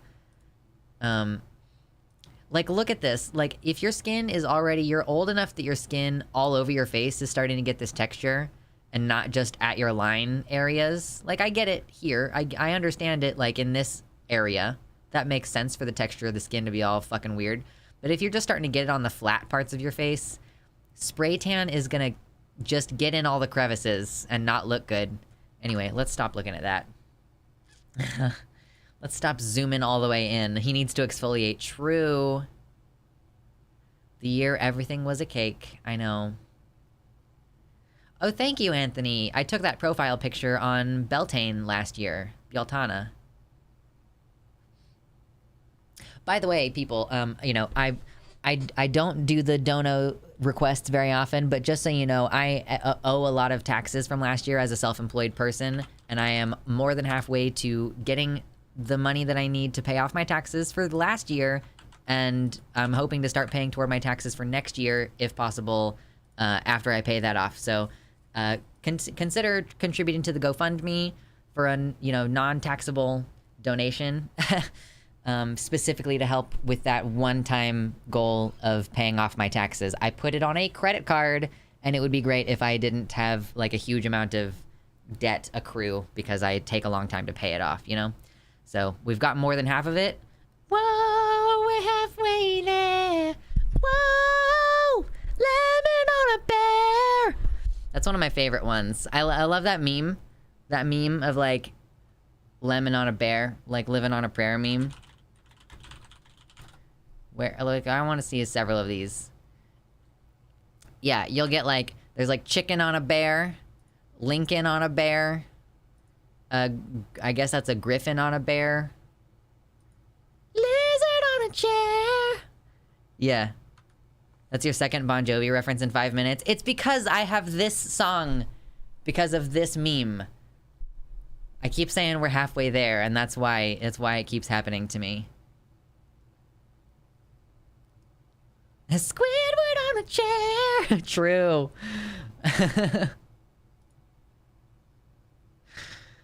Yeah. So anyway, we appreciate your donos. What's some other stupid shit we can talk about today? I know we still got Tucker. We got a video to watch for Tucker. Oh, you know what? Let's watch a video that's going to be kind of uplifting. Aaron, please. Aaron, just give me 1 second. Let's watch this 1.5-minute long video from Aaron Reed. Because I am a big sad boy, and I would like to feel better. And just, okay, can you... Okay, cool. My brain didn't have D for some reason. Lel! Let's watch this video, because we've been covering so much bad news, right? We've been talking about how much everything sucks, and how awful everything is, and the inevitable fascism and stuff, but not all is bad in the world, okay? There are good things happening. And let's take 1 minute and 22 seconds to acknowledge some of the good things in the world, I think that's a good idea for us to do that. So let's do that. Let me make sure the volume is all set here. Whoa, whoa. Court victories for transgender people are finally here, and let me tell you what just happened this week. Number one, in Indiana, they ruled that teachers do not have a right to misgender their trans students. And in fact, the 7th Circuit ruled that a teacher intentionally misgendering their students in violation of school policy was causing significant harm to trans students. This could have huge effects around the country. Number two, the Tennessee drag ban was held off in court. A federal... Hey, so that's good. That's really good. This was going to be one of the worst ones in the country as far as drag goes, I'm pretty sure. Come on. A judge said of the ban that even Tennessee has to follow the First Amendment. And in making the drag ban, they missed the mark. That ban is now blocked at least until May and possibly forever. Lastly, the Supreme Court allowed a 12-year-old transgender girl to continue playing sports in West Virginia. West Virginia filed an emergency motion to allow them to ban this trans girl from playing sports. This is a motion that's usually held for national security concerns, and they did it over a single 12-year-old transgender girl. Anyway, the Supreme Court decided in our favor 7-2, with Amy Coney Barrett, Brett Kavanaugh, and Neil Gorsuch joining the liberals. It's amazing. The ACLU has filed lawsuit in several states to overturn medical bans, and I am anticipating that we will see the morale of trans people swing back in the positive direction as we see our focus shift away from these terrible laws that have targeted us and to the court cases that overturn those laws. Anyway, this is great news, and we love a green light day. So that was cool. I appreciated the good news moment. I definitely needed it today because I have been feeling kind of bad. This stream is one of the good things in the world. That's good. Yeah, I mean, Aaron Reed is one of the good things in the world, and I am one of the good things in the world, I hope. I love Erin so much. She's literally one of my heroes. Like, I admire her a lot. She has so much tenacity. And I saw that Zoe Zephyr proposed to Erin I think that's how it went down. There was like some kind of queer prom that they went to, and yeah, Zoe did the whole proposing to her thing. So I'm glad that things are going well for her.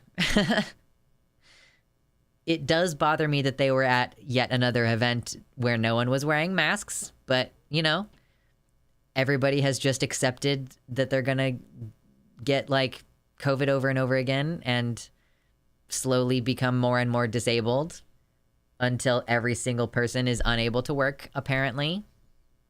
It's kind of the trajectory that we're on. So it's kind of hard for me to be totally happy for them getting engaged, because I'm just like also judging them, frankly, for like the fact that like as public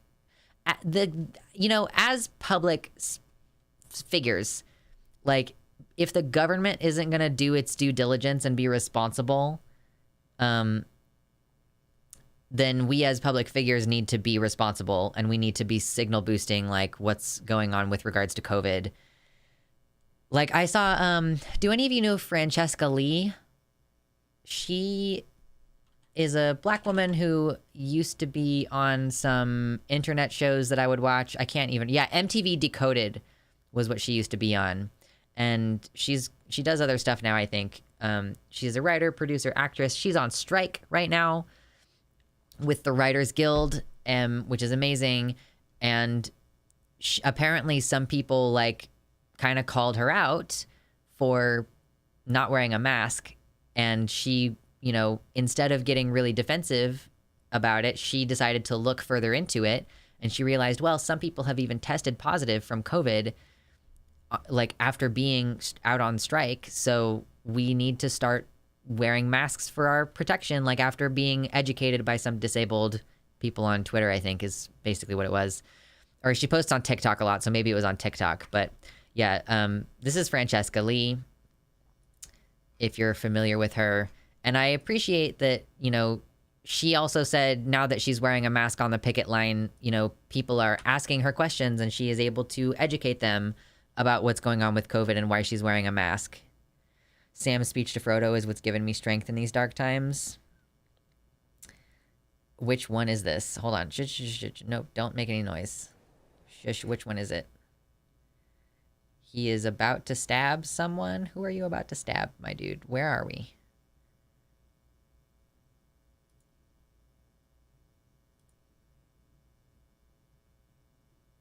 Okay, there's a Nazgul. The Ents are getting involved. This is in the third one. I really like Gandalf's at the end of Two Towers. Oh, that's why.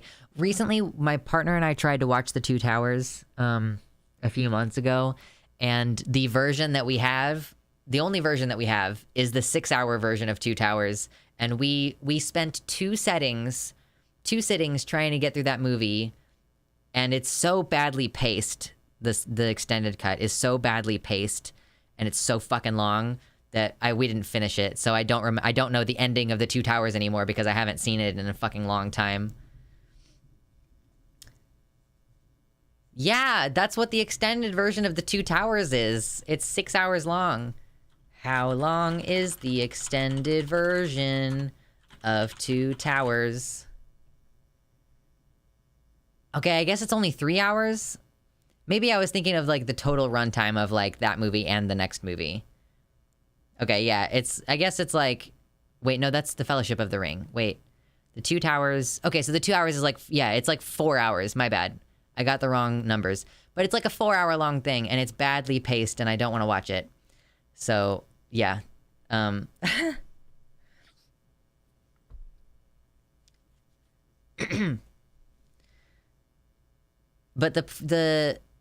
when Gandalf says, like, to Frodo that, like, you know, we all wish that we lived, everybody who lives through, like, a bad historical event wishes that they weren't in it.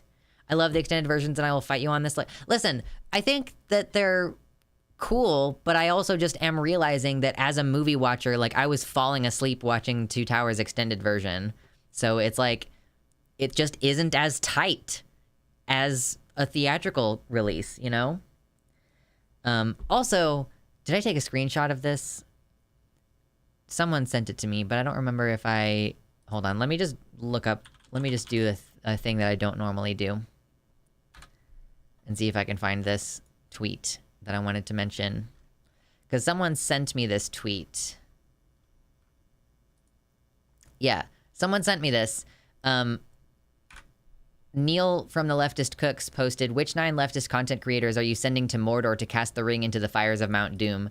And this person said, Luxander being Frodo. And I don't even care about the rest of what they said right this second, because I was like... I had some big feelings about this tweet. Like... I responded and said, my friend sent this to me and I'm shockingly touched to be compared with Frodo. And then Darkthorn said, IDK, you seem like you got the integrity to get it done. Some of the other picks were kind of jokingly, but I picked the Hobbits very seriously. I had some feelings about that. My first love made me watch all the extended versions of LOTR, and every time I fell asleep, he rewinded it. No. I literally can't sit for that long. Yeah. I mean, and my partner and I were trying to, like, sit down on the couch to watch the extended cuts, and that's hard to do with 2 ADHD people. You know? Thought Slime as Smeagol. Oh, I didn't even see that. Yeah, Demon Mama as Sam. I would partner up with Demon Mama to face the fires of Mount Doom. Thought Slime being Smeagol, Xena and Poppy being Merry and Pippin. I don't really see that one as much, but I feel like there's not really anything else that you can do for Merry and Pippin. Vosh is Gimli. Hassan is Aragorn. I feel like Hassan is too much of a himbo to be Aragorn, but, I mean, again, like, what else are you gonna put there?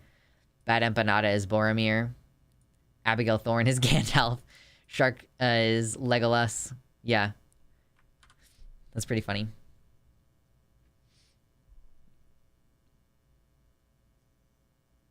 I've never seen or read them, but from what I understand of Frodo, I agree. I think that they're really good. I actually was telling my younger siblings, because I'm, like, you know, tutoring them and helping them graduate high school. I was like, no, The Lord of the Rings is something that you need to watch these, because I need to be able to reference them for literary purposes. Let's be real, the only true Gandalf is ContraPoints. ContraPoints is Galadriel. I think that that's fair. She is, dark and terrible and beautiful at the same time, and yeah. I don't even know if ContraPoints herself considers herself a leftist, though. That's kind of a question that I have. It's me. I'm the one who brings all my partners through the extended edition LOTRs. They are collectively my favorite movie. That's totally fair. I think my favorite movie is The Princess Bride. Just as one single entity. Although I would say Lord of the Rings as a series is very much up there. My 12-year-old is reading Lord of the Rings. She really loved The Hobbit. I told the kids that I was not going to make them read the Lord of the Rings books. It's a little bit beyond them, I think, where they're at right now. Princess Bride is always what I say as a favorite. Just as one unit, it's just so solid. Like, it's just, there's no way that you can improve on it. I don't even know how to choose a favorite movie. For me, favorite movies are ones that I could watch at any time and have an appreciation for. Like, I could pretty much... I could watch... oh, fuck. What's it called? Shit. Fuck. I could watch Forgetting Sarah Marshall pretty much any day of the week. And I could watch The Princess Bride pretty much any day of the week. Those are like 2 of what I would say are my favorite movies. Lost Boys. I haven't watched Lost Boys in a long time, but I was just thinking about it recently, so that's interesting that you brought it up. Hot take, LOTR movies are better than the books. I mean, okay, I didn't want to say it, but I'm glad that you said it. I have a t-shirt that says, I am the real Dread Pirate Roberts. Nice. The problem with this town, all the damn vampires. I got a notification. 'Cause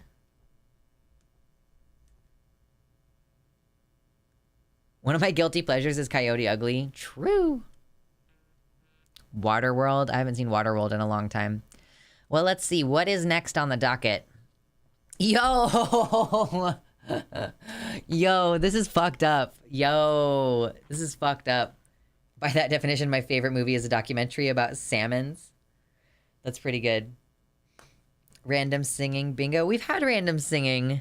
I was like, we're halfway there. It wasn't even that long ago.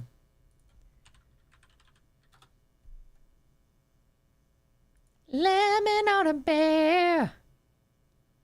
Wow! I can't fucking, like, in this stream, we've had my voice degrade already. Just like, doesn't work.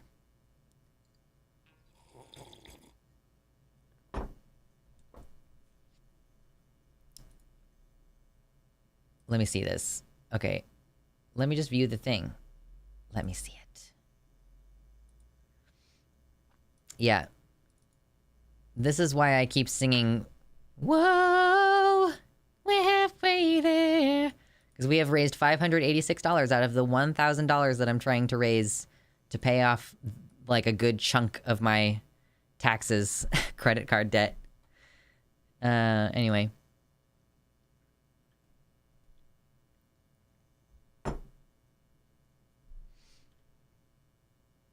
They should have known I was autistic when my favorite movie I made my elementary school watch was a documentary of desert animals.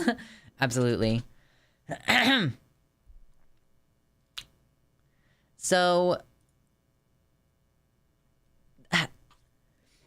we know that Republican politicians don't like gay people and don't like trans people. You know, we know that. We've been new. We know that.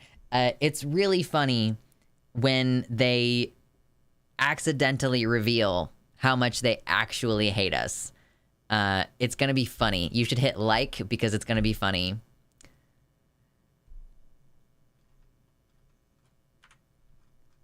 Florida lawmaker admits Republicans hate LGBTQ people. There's a video. Let's watch the video, y'all. Let's do it. Be labeled as— Whoa, that's way too loud.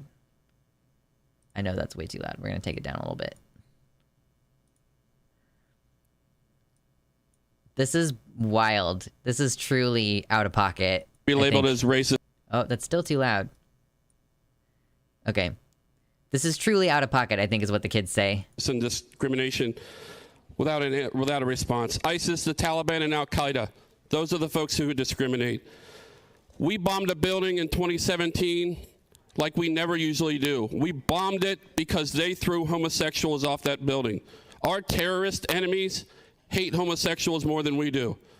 They're the ones who discriminate. Our job in the military— You could hear the like, oh, like the surprise in the audience. Lel and her face. Look at her face. I don't know what her name is. I'm so sorry that I don't know what her name is, but that's dude. Our Navy creed. I'm committed to excellence and fair— hate homosexuals more than we do. They're the ones who discriminate. Our job in the military— our Navy creed. I'm committed to excellence and fair treatment of all. That's what we learned in boot camp. That's what we drill into ourselves each and every day while we're in boot camp. Please vote up on this bill. Thank you. Time having expired. Like, dude, I mean, we know, but it's crazy that you just came out and said it, though. Like, we know, but it's crazy that you just came out and said it like that. Why is this dude's face all on the bottom of his head? I don't know. The gasps, the absolute gasps. Right, yeah, thank you, Desalius. Ban them from the house for breaking decorum, except I'm pretty sure that this is Florida. Or is this Texas? Which one is it? Yeah, no, it's Florida. So, of course, you're not going to get ejected for decorum for outright saying... She's looking around to see if anybody else heard it. She thinks she must be dreaming. She's like, yeah, I mean, you do kind of look around at everybody else to see what their reaction is. Lady in the back, that's my face every day. At a certain, I mean, I'm not even surprised anymore by the crazy shit that they say. That's too much, man. My school wanted me to be tested for autism when I did a 2-hour-long presentation on deep sea creatures for a biology class. I heard Disney World wants to move to another state. I really don't blame them. I think it would be really expensive for them to establish elsewhere. I don't know, maybe, what if they just pull all of their funding out of Disney World and put it into Disneyland? Because that's the one that's in California, right? Disney and California are friends. Like, friendship with Florida has ended. We would be happy to have them in Virginia, for sure. Just a little bit of a mask off moment. We for sure knew that they hate gay people, but it feels nice when they actually just say it. It's Representative Kelly Skidmore behind him, to be clear. And the guy who said that is Representative Jeff Holcomb. Disney has enough money to take Florida. Just buy Florida. Oh my God, Disney. This would be terrible for our government, actually, but it would be so funny if Disney was like, we're just gonna buy Florida and make the entirety of this state our private little company town or whatever.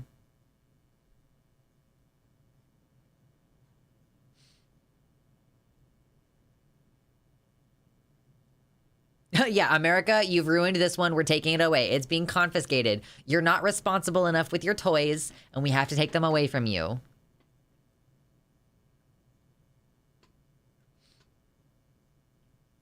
Whoa, the video went back to where I started. That was weird.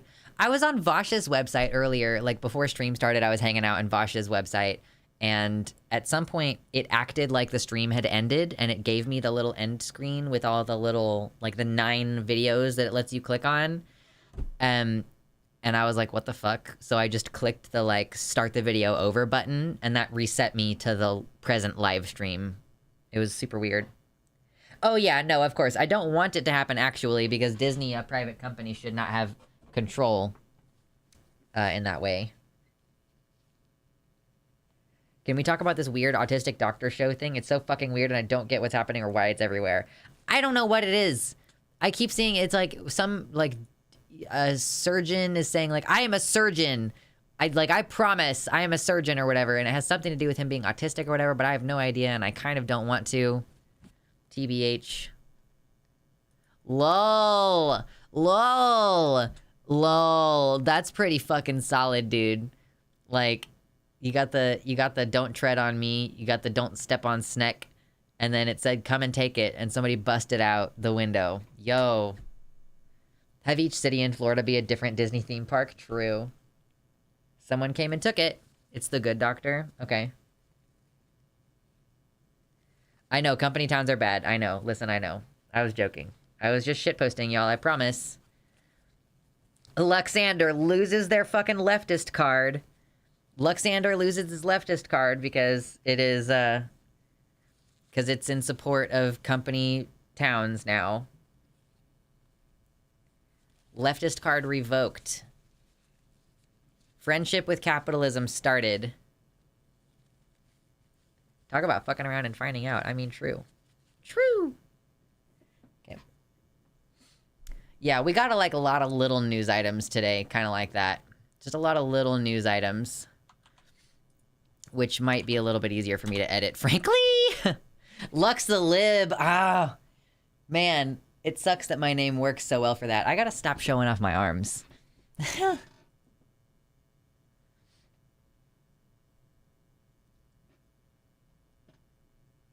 The technical gremlins got me. I'm back now. Okay, so maybe the website hiccuped for a minute there. I apologize, y'all. No, you're not allowed to have arms. Although we've had several GoFundMe donations today that, I think if you add the donos from here plus the donos to GoFundMe for today, we're almost at the amount of money that I would show off my arms. Guns! Do you see how it says guns up here? That's arms guns, not those guns. Not these guys. Leftism is when no arms. Neolib Lux. I know. It's so terrible. Florida versus Disney is like a troll fighting an Etten. It's funny. This ain't a scene, it's a goddamn arms race. I just listened to a Fall Out Boy song a little bit ago before stream started, so that's funny. Do show your arms. You have very nice ones, a bit muscly. Yeah, Veronica, that's the shtick, is that I started working out. Like, I started building muscle for the purpose of getting big and, like, exclusively for the purpose of looking big and muscular about 2 months ago. And so my arms are starting to show the progress now. But I'm also, like, a person who has to make money. And so if we get to $100 in donations this stream, I will show off my arms. Or you can join my Safe for Work Fansly to see flexing pictures for $5 a month.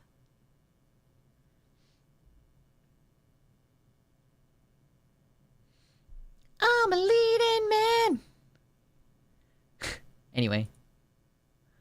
We got a couple other little things to talk about today. We got a couple more. You know, we got Tucker. Should we get Tucker out of the way? Let's go ahead and do Tucker. Ooh, we have 96 likes. Could we possibly get that to 100 really quick and then start talking about Tucker? Tucker Carlson. Tucker Carlson, true. You should get a plate of muscles and show them off for a stream goal sometime. Yeah, trolling. My friends have told me to start an OnlyFans exclusively for showing off my hands and call it Only Hands. I mean, if you got the really sexy hands, I don't know, like hand models, like that could be a fun thing to do. Woo! I have a hard time using its pronouns. Yeah, I mean it's a process.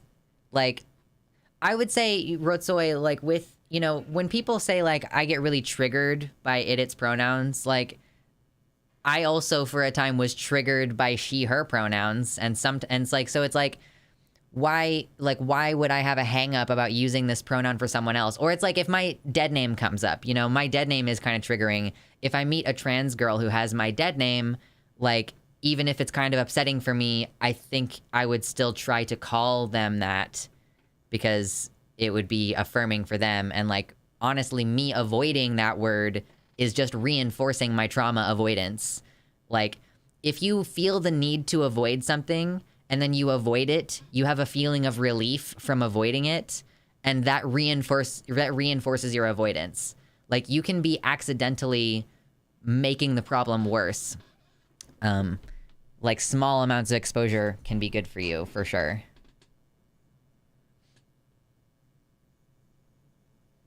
Why is Tucker and Elon trending? Well, yeah, let's go ahead and talk about it. So the phrase Tucker and Elon is trending in business and finance because Tucker Carlson is back, baby! He got fired from Fox News, and he is now going... We were like, okay, what's he going to do next? Is he going to do horrendous, like, laptop videos from his kitchen sink or something? Like, what's going to happen to this man? Is he going to get hired by like the Daily Beast or something? Like, is he going to become the face of some other right-wing organization and Fox News is just going to replace him with someone? Like, what's going to happen? Well, the answer is here, my lovelies, my dear sweet horties. Hit like on the video if you're ready to get started, because Tucker Carlson is making his new home on Twitter. Like, his plan is for his primary platform from this stage going forward is Twitter. It just is. He's apparently not like making a website where you can go. Like, I have a website, luxander.net, where you can join the custom chat where we have custom emojis and you can donate directly to me, and all of my links are there to all of my other projects. He is not starting a centralized website where he can create a subscription model or where he can sell stuff. He is literally going to build his platform going forward on Twitter. And if you don't believe me, let's watch this boring-ass 3-minute video from him and see what he has to say. Let me make sure my volumes are all good, babes. Hey, it's Tucker Carlson. Okay, that's fine. It's just loud for me, but it's fine for you.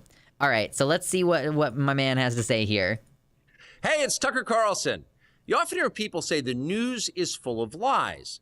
But most of the time, that's not exactly right. Much of what you see on television or read the New York Times is in fact true in the literal sense. It could pass one of the media's own fact checks. Lawyers would be willing to sign off on it. In fact, they may have. But that doesn't make it true. It's not true. At the most basic level, the news you consume is a lie. Okay.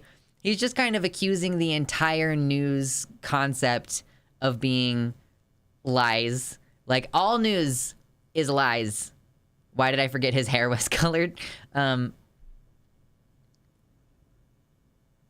does he look like he's been dusted with dark face powder? I don't know. Like, this image is not very high quality. Can we get a high quality image? I'd like to, I would like to, excuse me, I would like to order a higher quality image from this, please. Does that mean he's lies too? Right. I mean, yeah, he has an interesting justification for this. Let's continue, y'all. He's got no lips. I know. Let's take a moment to just appreciate clowning on this man's appearance. He's got the spray tan. You can see the spray tan. He's lit from the left side, which is not, I mean, this is like a really nice camera and a nice shot. And it's also like, is this like an ultra wide shot? But the natural lighting from the left thing is not really working for me. You can see a lot of the like lines in his face this direction, that little furrow in his brow. And the non-existent lips, yeah, for sure. No chin, no lips. 3 minutes of Tucker? Yeah, we have to. Come on, let's do it. He looks like a sentient potato. A lie of the stealthiest and most insidious kind. Oh yeah, do it. Facts have been withheld on purpose, along with proportion and perspective. You are being manipulated. How does that work? Let's see. If I tell you that a man has been... I'm being manipulated. Tell me how, Tucker. ...unjustly arrested for armed robbery, that is not, strictly speaking, a lie. He may have been framed. At this point, there's been no trial, so no one can really say. But if I don't mention the fact that the same man has been arrested for the same crime 6 times before, am I really informing you? What kind of example is that? Is that like, did that actually happen somewhere? That the news didn't say this guy's been doing armed robberies repeatedly? Like, I don't, does this example come from somewhere, or is he just making shit up as per usual? Because that does happen sometimes. No, I'm not.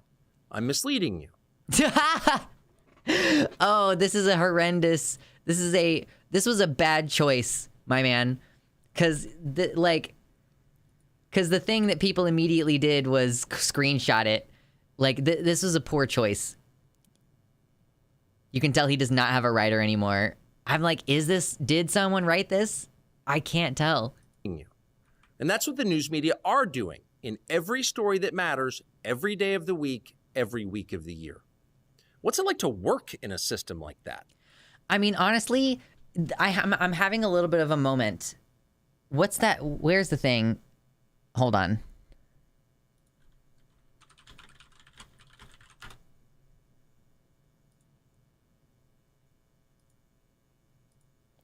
It's a little bit of one of these moments, just a little bit of like heartbreaking. The worst person you know has just made a great point, because like he's not entirely wrong that all of the news is collated this way. It's just that, as per usual, when these right wingers accurately point out the problems in the media, for example, or the problems with our country or whatever, they are usually accurately describing what the right wingers are doing, you know? Destroying context. You know, every single story that has the police's if no skepticism has been applied to the police's statements, and like information is missing and the police perspective is granted that legitimacy by the news organizations, like, yes, the news is biased. Even a broken clock is right twice a day. Yeah, like it's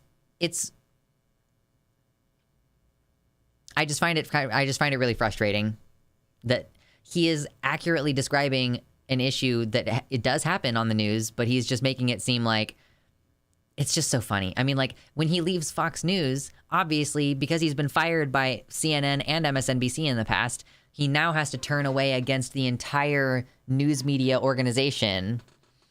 Like, just the whole complex, the whole system. Going independent. Only independent journalism, Tucker, from now on. Let's keep it rolling.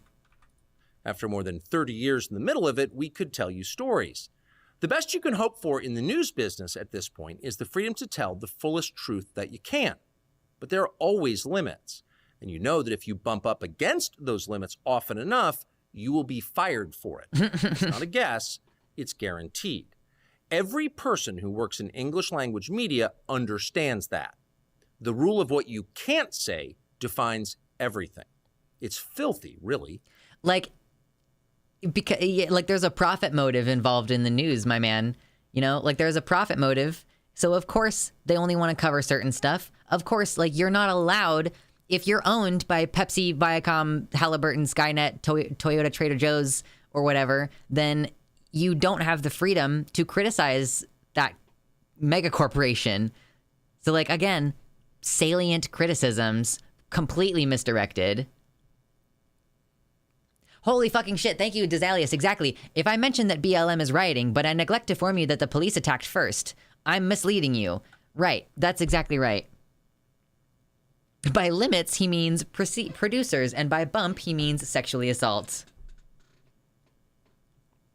Oh, God. And it's utterly corrupting. You can't have a free society if people aren't allowed to say what they think is true. Speech is the fundamental prerequisite for democracy. Prerequisite. That's why it's enshrined in the first of our constitutional amendments. Amazingly, as of tonight, there aren't many platforms left that allow free speech. The last big one... You don't have free speech under the purview of a private company. I don't know how many times we need to say this, but on a private platform, free speech doesn't exist. It ceases to exist because your statements are being hosted by a private entity that has the power to take it down. And I'm not saying necessarily that that's a good thing, but I am saying that that is the actual practical reality. And like, I honestly, if we, like a big forum like Twitter, I could see that being like a necessary public space in the same way that like the town square where you can go and host a protest is public space, you know, and like you can go and like speak on the public square and like, you know, say your ideas freely in that sense of like, it's a protected public space for you to gather. And, you know, maybe we do need to nationalize Twitter. He puts emphasis on way too many random words in his sentences. He used the exact same inflection patterns for every 10-word section. He does have kind of a pattern. Yeah, and also, right, Knox, no, it doesn't mean, First Amendment doesn't mean no consequences for your speech. You technically have the freedom to say something like making a threat on the president of the United States' life, for example, but like that doesn't mean that there's no consequences for that speech. Let's go. One remaining in the world, the only one is Twitter. The only one is Twitter. Now. Twitter has long served as the place where our national conversation incubates and develops.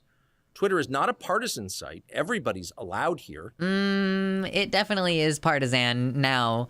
It maybe didn't used to be partisan, but now it sure is. The like hate speech from alt-right and neo-Nazi type people is increasingly protected on Twitter. Incubates more like festers. True. Yeah, it's wrong to say everyone, maybe everybody is allowed on Twitter, but not everybody is wanted on Twitter. Not everybody is welcomed on Twitter. It's become a pretty hostile platform for trans people at this point. And we think that's a good thing. And yet, for the most part, the news that you see analyzed on Twitter comes from media organizations that are themselves thinly disguised propaganda outlets. You see it on cable news, you talk about it on Twitter. I mean, that's not untrue. I mean, and then even worse, then I see the news on Twitter and I come here and talk to you on stream. It's a vicious cycle that we're trapped in, Tucker. Welcome, by the way, Tucker. Tucker now has the same job that I do, except he's just hosting his shit on Twitter. Like, welcome, Tucker, to the wonderful world of being an independent news journalist on the internet and freelancing and having fun trying to do your taxes. Man, his taxes next year are going to be fucked up. The result may feel like a debate, but actually the gatekeepers are still in charge. We think that's a bad system. We know exactly how it works, and we're sick of it. Also, your house is so fucking echoey, my dude. Like, you need to have an actual room that has soundproofing in it because I can hear how big that empty room is. Starting soon, we'll be bringing a new version of the show we've been doing for the last 6.5 years to Twitter. We'll be bringing some other things too, which we'll tell you about. But for now, we're just grateful to be here. Free speech is the main right that you have. Without it, you have no others. See you soon. So yeah, my man is building his entire platform on Twitter.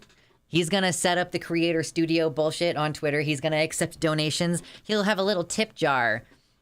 I did a little butthole fisting motion here. Sorry about that. He'll have a little tip jar, and this is how it's gonna go. Maybe like he needs to have a website. Tucker, you can post your video content, host it on your website, and then post it to Twitter. This is such a stupid decision.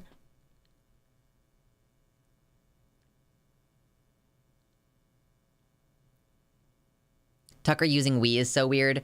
I mean, I'm sure he has like a writer, and I mean, do you honestly think that he set up this camera? Can you imagine Tucker Carlson like doing like? Can you imagine Tucker Carlson like being like, okay, now I'm gonna set this camera up. Okay, let me get this tightened up here. Okay, yeah, okay. All right. So testing. Let's get a 1, 2 testing. Can you imagine Tucker Carlson actually sitting down and doing that? Like, I don't think so. I feel pretty confident that he has a couple of aides, like he has a couple of assistants who are doing that for him. There's no way. I cannot imagine Tucker Carlson, as old as he is, like doing any of that stuff. And if that is a thing, I need behind the scenes. This is Tucker. This is why you got to have a website. Tucker, listen. Tucker, listen to me. Listen to me, Tucker. Listen, Tucker. You need to have a BTS like thing. You start a Patreon. My dude, start a Patreon so that you can offer behind the scenes view into your shit, and then like have a camera on the side, or like have one of your assistants filming on their phone on the side while you're sat there making your shit work. Like if Tucker is actually involved in any of the behind the scenes stuff, I really want to see it. That would be so, I would pay for that. And then I would broadcast it to all of you. Like, that would be so funny. He would probably make more money on Patreon than he did on Fox. Yeah, but I also doubt that Patreon would host him for very long. He would say something inflammatory about the queers in a relatively short amount of time, and Patreon would be like, we don't want to host you on our platform.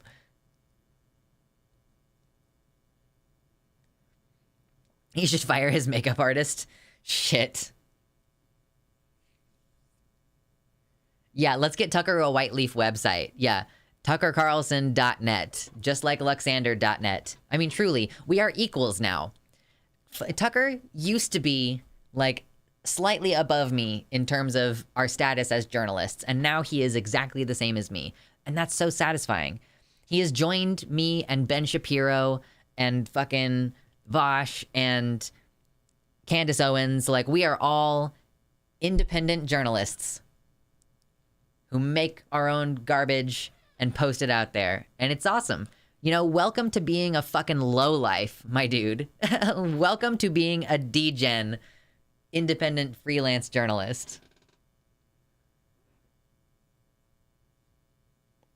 Yeah, Tucker streams about Packers when? Dude, Tucker Carlson doing an ad space for Squarespace? Like, that would be so funny. Or he could build his own. Yeah, he could build a website through Squarespace. It would be very easy for him to do that. I mean, I don't disagree with you, Anthony, that I am morally better than all of these right-wing fascists. But as far as like, if they, you know, part of the reason why I like rag on them for that, part of the reason why I rag on like, oh, Ben Shapiro, you and I have the same job, like Tucker Carlson, you and I have the same job now, is that I know that there are people who denigrate my job. I mean, people tell me to get a job like once a week at this point in my life. Like people leave a comment or they respond to a tweet or something. They respond to my GoFundMe and they go like, maybe get a real job. And I'm like, all right, man, like, let's just pretend like what I do isn't real work because I work from home and you don't understand all of the shit that goes on in the background and like the research that goes into it and the editing and everything, you know, but like, I actually think that I am kind of better than some of these guys because I do all of my shit myself. I don't outsource anything except for when I have like I need to commission an art or something for the show. But I do all my own editing and all my writing and all my research, and Tucker has a team who does that. So that's why people use the royal we. They're like, and we will see you soon, because it's like the team, I guess.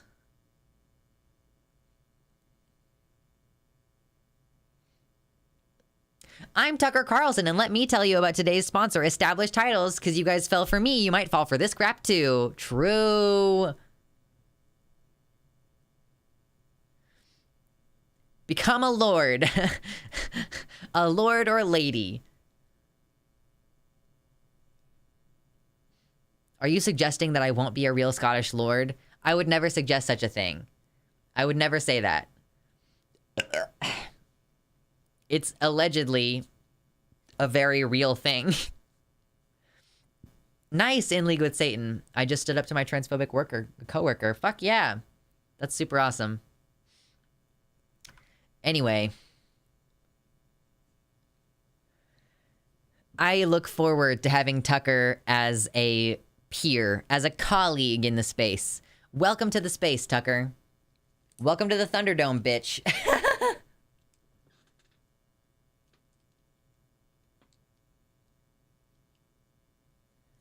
Tucker might not go for established titles because they use laird as a non-binary term. Yeah, that's why I said become a lord or a lady, because I know that he wouldn't want to use laird as the gender-neutral option.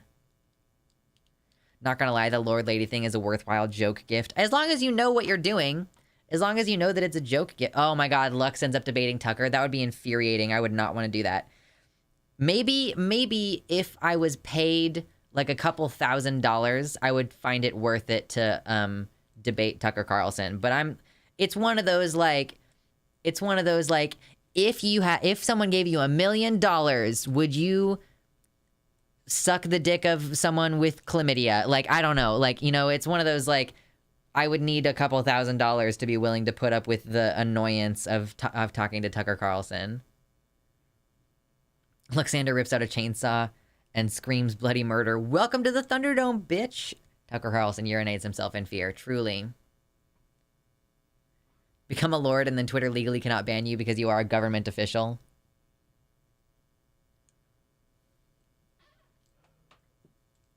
Tucker Carlson conversation or getting chlamydia. Which would we pick?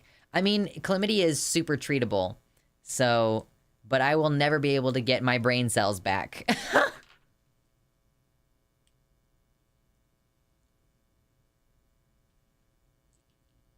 Yeah, chlamydia has a cure. Jesus Christ. I love talking about Tucker Carlson. I don't know why, but he makes me laugh. And also, every time I post a video about him, it gets mad views because every single time, like, it manages to make it out into a more mainstream audience. Every single time. Today's stream is struggling. I don't know what the deal is, man.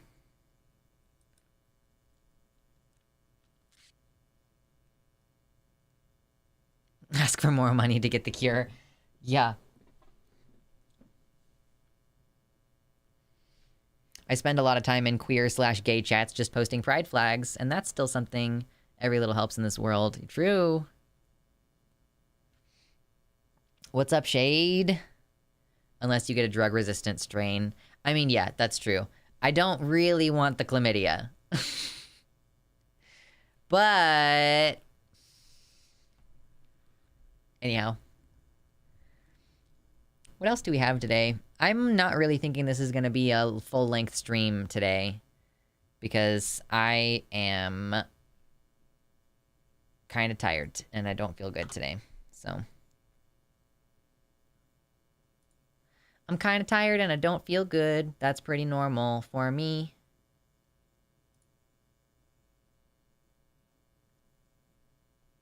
It do be like that.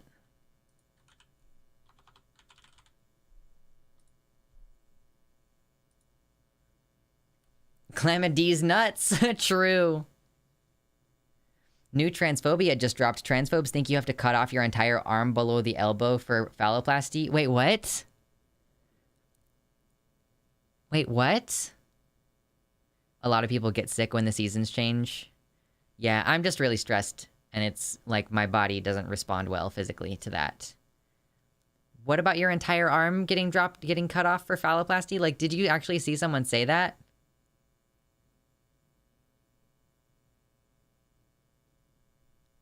That's kind of wild, though.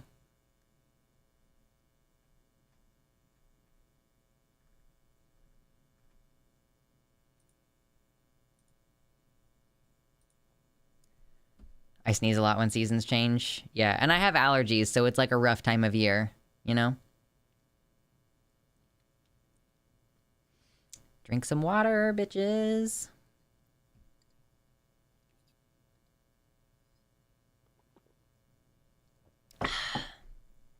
Okay, what else did we have for today? We have a Tucker Carlson segment.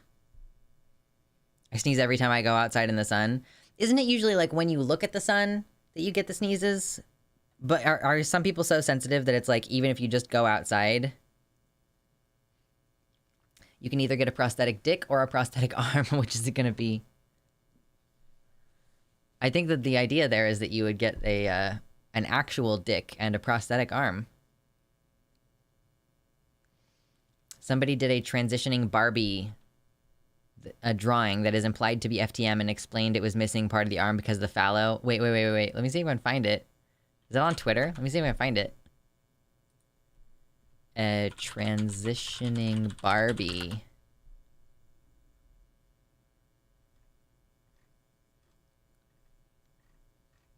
I'm not finding it on Twitter, at least not immediately.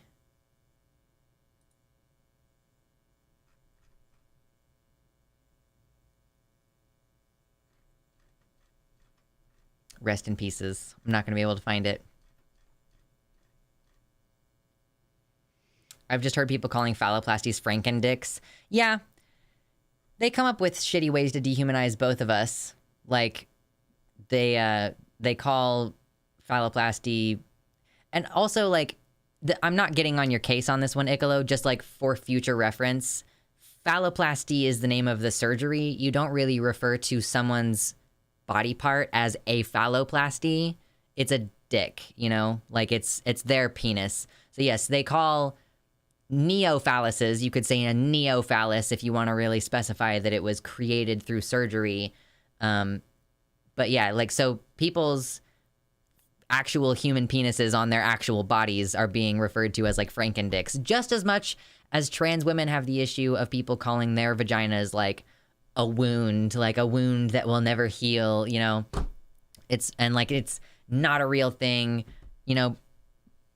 Pull a Natalie Wynn and go like, Sacred Passage, my book Sacred Passage. Your vagina will never give birth. You have a fuckhole, not a real vagina. I'd argue that phalloplasty dicks look less weird than cystics, but they still all look weird. Yeah. They're a marvel. And I mean, there are so many different surgical options that even within people who've had phalloplasty, their penises can look all very different to each other. Your Honor, the defendant does not bleed. Yeah, exactly. Precisely. Let's see. Oh yeah, there was a little bit of news about Nebraska that I'm kind of interested in discussing a little bit. So you know Megan Hunt, who is the mother of a trans child, and she is a senator in the Nebraska Senate place, and she left the Democratic Party. I don't know if she has like a bigger statement about it than this, but she says the parties are not the future. Okay, yeah, there's an article here. Yeah, wow. Come on. Don't make me, come on. I don't want you to, but I just want to read the article.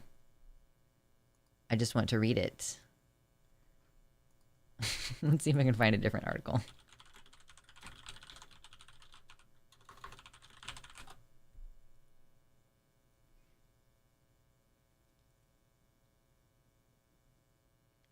There's a thread on Are the Cis Okay?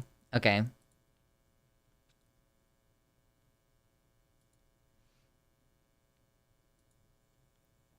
LGBTQ Nation, do you have us covered? Will you have me covered on this? Okay. Yeah. Okay.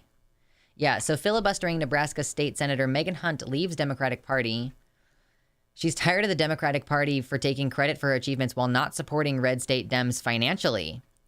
Out bisexual Nebraska State Senator Megan Hunt, who helped filibuster anti-trans legislation, has switched her party affiliation from Democratic to Independent. She switched because of the media's hyper-focus on party affiliation and the, quote, lack of support from national groups, such as Emily's List or the Democratic Legislative Campaign Committee, for, quote, liberal candidates in conservative-dominated states. The parties are not the future, she said. The political dysfunction is extreme, and at the national level, the parties are ideologically bankrupt. She said her party switch isn't a reflection of her state's Democratic leadership and said that her politics would remain on the progressive left. However, she accused national groups of taking credit for the legislative accomplishments of progressive politicians in red states, like her, while not financially supporting those candidates. She also pointed out that in Nebraska's unique one-chamber legislature, party affiliation matters less than in other states. Leadership roles are determined by a chamber-wide vote, and committee assignments are, quote, divided evenly among Nebraska's 3 congressional districts rather than by party, which is in the majority. So it seems like basically what she is signaling here is that she thinks it's not going to be a huge deal. What's up, Ramya? Welcome in. She doesn't think that it's going to really negatively affect the situation in Nebraska, I suppose. So I don't know. Do people think that this is a bad move from her? I'm not really seeing, I guess, where it is harmful specifically. And I understand exactly what she means. Like, she's kind of saying, I am not going to be, like, I don't want to be part of the Democratic Party because the Democratic Party, first of all, doesn't actually, like, have, like, the same values necessarily. But they're, like, they want credit for what she's doing, but what she's doing is not so that the Democrats can get credit for it. What she's doing is trying to protect abortion and trying to protect trans rights. And the national level of Democrats are not making as big of a push to do those things. They're not making as big of a push to protect those rights. So she is alienated from that party, and she doesn't want her behavior to be reflecting well on the Democratic Party because the Democratic Party doesn't actually support her. They want to take credit for what she's doing, but they don't want to support her campaign. They don't want to, like, financially make sure that Democrats like her are winning in more districts. Like, it's lip service. It's morally bankrupt. And I totally understand where she's coming from. I don't know what's going to happen moving forward if more and more people decide to leave the Democratic Party. Generally speaking, having a third party, like having the progressives split into 2 parties, like a significant number of independents versus a significant number of Democrats or whatever, like, that hurts the Democrats' chance of winning because the independent doesn't have a huge chance of winning in the first place, which is a problem, and that I think is part of what Megan is trying to address here. The idea that, like, oh my God, my brain just completely fuzzled out. The fucking Adderall, the Ritalin is wearing off. It happens. That it's not even possible for an independent to get elected. Like, that is fundamentally the problem. Like, we have a 2-party system. It completely does not allow for any realistic third-party wins because we don't do ranked voting. We do a first-past-the-post voting system. So it couldn't even be that you voted, oh, well, maybe, you know, Megan Hunt is running as an independent this year, so someone else is running as a Democrat, which means that she is a progressive politician who's potentially going to be running against a different progressive politician. And in a ranked voting system, you could say, okay, well, I really want Megan to win, but if she doesn't, my second choice is the other Democrat, or sorry, is the actual Democrat because she is independent now. I like long-acting ADHD meds, helps me focus so much longer. Yeah, I don't. I mean, like Ritalin is the one that works for me, so, and it's less expensive and it only lasts for like 4 hours, and then I don't have to worry about not being able to sleep at night. The Democrats suck, no doubt, but third parties and independents have no viability in our system. We need to reform the Democrats and push out the old guard. It is much more feasible to do that. Megan has given up her power to reduce the harm of Republicans and Democrats. Right, because exactly, like, what does happen if she... I mean, maybe she will have earned the loyalty of the voters within her specific district, and she'll be able to go, yeah, like, at a local level, third parties can win. You know, like, if she stays at that local level, she's already in that position. When she runs for re-election, they'll probably just be like, okay, well, you know, maybe she'll still get all the normally Democrat votes will go independent in her district, but it's hard to say. Yeah, I mean, of course, there is the point to make that Democrats are just a different shade of red. Obviously, like, realistically speaking, we have a one-party system. Like, we have a one-party system where they just kind of pretend to have some superficial differences, but fundamentally, at the end of the day, their interests are all aligned with capital.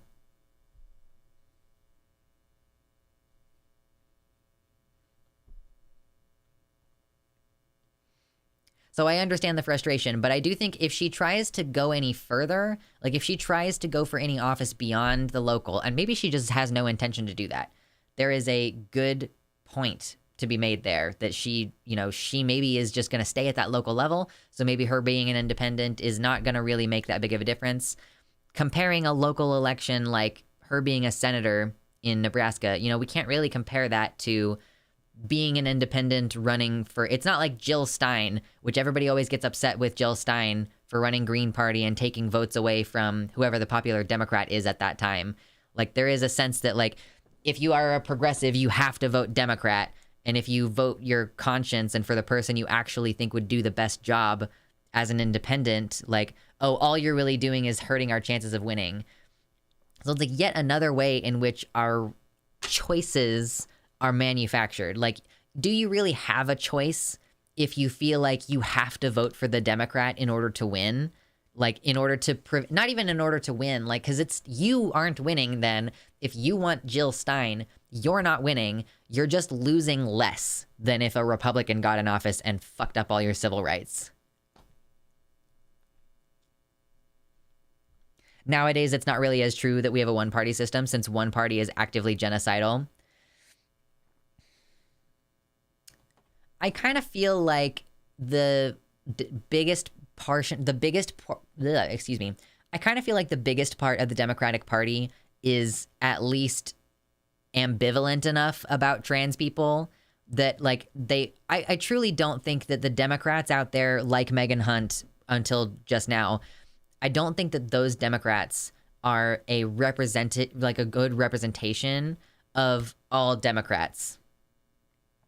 Like, I think that those are exceptions, and that those people may represent what we think the Democratic Party should be, but on the whole, the Democratic Party is a kind of morally bankrupt institution at this stage. I'm like, I don't really see any way around that. Like, it's kind of just as corrupt and, like, beholden to moneyed interests as the Republican Party. Why don't the Democrats go harder against oil companies, you know? How many Democrats are taking money from oil companies and then our fucking environment is still collapsing, and it's been discovered that human beings can't actually tolerate heat and humidity as high as we thought we could, you know? And, like, I don't disagree that they suck ass, but suck ass does seem better than Hitler. I don't really think so, Decoy Duck. I think what you're doing is you're basically, like, the comparison that you're making is between, like, the Nazi party versus, like, the neighbors that would politely turn the other way, politely and uncomfortably turn the other way when their neighbors were being dragged kicking and screaming out of their houses. You know, like, you're no better. Just because you're not actively perpetrating the genocide doesn't mean that you know, politely stepping to the side is any less of a function of that fascistic system, you know? This is why I don't really think that I don't think you can reasonably say that our actual choices between Democrats and Republicans are meaningfully different to one another, even on the trans genocide thing, because I don't think you can say most Democrats are on board with trans rights. Like, I would be willing to have my mind changed on that, but I really doubt that we have the majority of Democrats on our side.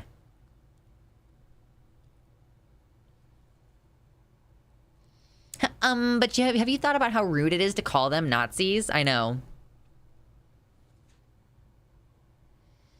It still seems a little jaded to say that Dems being beholden to the corporate interest and moving back women's human rights 50 years are the same. Darkly Yours, why in those 50 years did Democrats not pass an actual law enshrining the right to abortion in law? They said they were going to. In fact, they campaigned on it over and over and over and over and over and over and over again.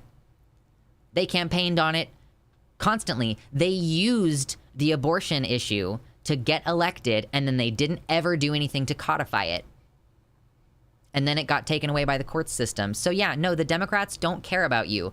Like, the Democrats were just as much a part of moving human rights back on Roe v. Wade as the Republicans were. Democrats are just as culpable because they squandered their power over and over again. When you have a Democratic president and a Democratic Senate and House, you need to push things through, and they just won't, because then they can't use those wedge issues to campaign on.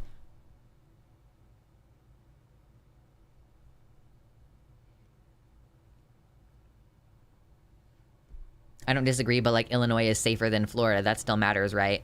It matters less and less to me personally. I don't know. I'm just really annoyed.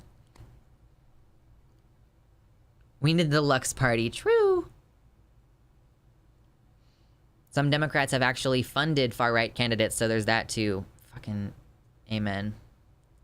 So yeah, I mean, I know people are like, well, the Democrats are not as bad because they're not actively perpetrating the genocide. Like, they're not the ones actually holding the gun to our head, so it's not that bad.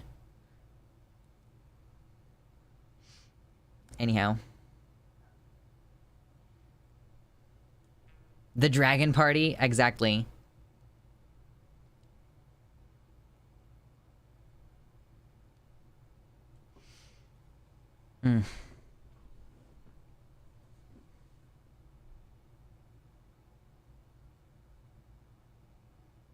What's up, Ferret Girl? Welcome to the YouTube chat. Look how hard they waft the Supreme Court. They still should be going hard on Thomas. I mean, that's another thing. Why is Clarence Thomas not being, like, impeached? You know, speaking of fucking censure, I'm just so sick of Democrats doing nothing. It feels hopeless, TBH. Yeah, I don't necessarily want to, like, dwell on it a whole lot on the stream tonight, but I'm like black-pilled, and that doesn't mean that I'm gonna give up fighting, but it does mean that I have accepted that things are not going to get better. We have to keep fighting, but I'm like, I just, that's how I feel. Like, I just don't feel like things are gonna get better.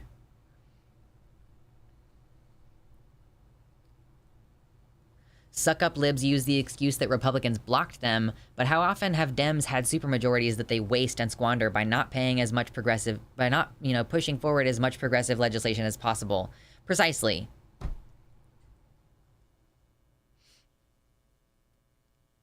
So yeah, I mean, I completely understand why Megan decided to leave the Democratic Party, and I hope that it doesn't hurt her chances of getting reelected, I hope that she continues to hold that position for as long as she can.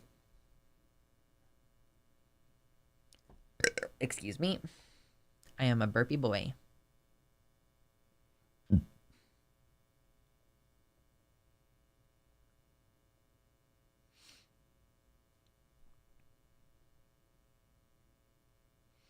My point is that we do need to vote for it, if nothing else, to slow the bleeding. It's electoral stop the bleed, doesn't mean it's curing the wound. Yeah, and to be clear, I don't advocate against voting for Democrats. It just sucks that I feel like I'm forced to, Like, I don't want to vote for Joe Biden the next time. Like, it's against my morals to vote for Joe Biden at this point. Like, with the flubbing of the pandemic response and the not fucking ending the kids in cages thing. Like, it's against my morals to vote for Biden. And I have to. I don't have a choice. Not that it really matters, because I live in Kansas and I don't have, like, my vote doesn't actually count for anything because we have the Electoral College. But yeah, I mean, I'm not saying don't vote. I'm just saying it sucks that we are put in this position where, the fact that I keep voting for Democrats means that they continue to be rewarded for not doing dick fucking anything, you know? Like, I'm paying taxes to a government that isn't trying to protect my rights.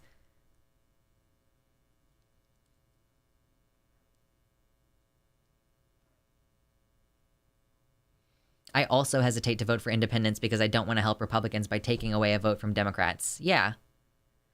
I just had to vote for a conservative Democrat in my district because the other 3 candidates are anti-choice Republicans. Felt gross. Yeah, and this is what the Overton window getting pulled to the right means, because the right-wingers get more and more and more radical, and Democrats don't hold the line at, like, no, we're not going to say, like, okay, well, you know, abortions after 6 months in the pregnancy clearly need to be legislated and carefully, like, the state needs to be involved in the healthcare decisions of these women.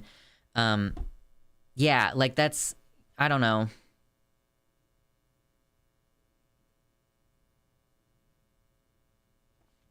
Anyway, I'm kind of ready to wind down a little bit. I am, you know, when you're, like, upset about something and you kind of compartmentalize it and put it away, and then it's just, like, back, you know, and you're like, I'm bothered by this thing again.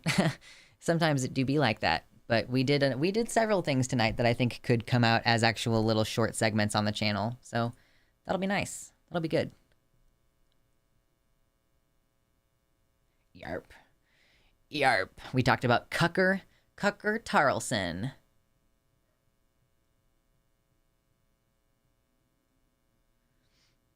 My district in Ohio half the time doesn't even have a Dem running. It's gross negligence.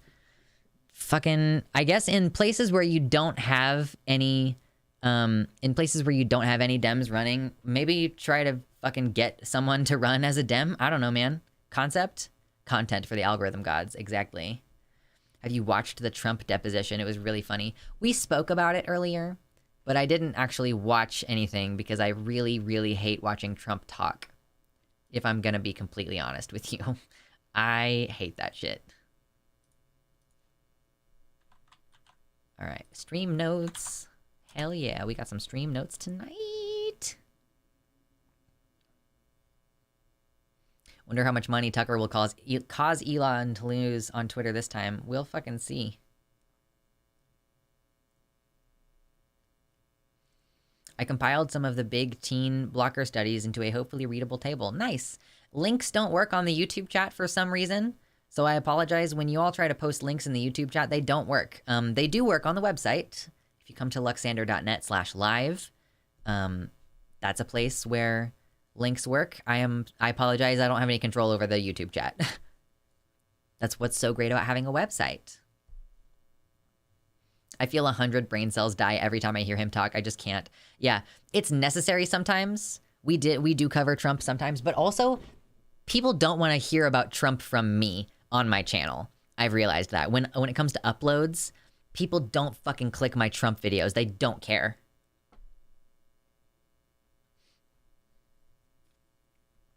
Has phone. Yeah, no worries. I understand.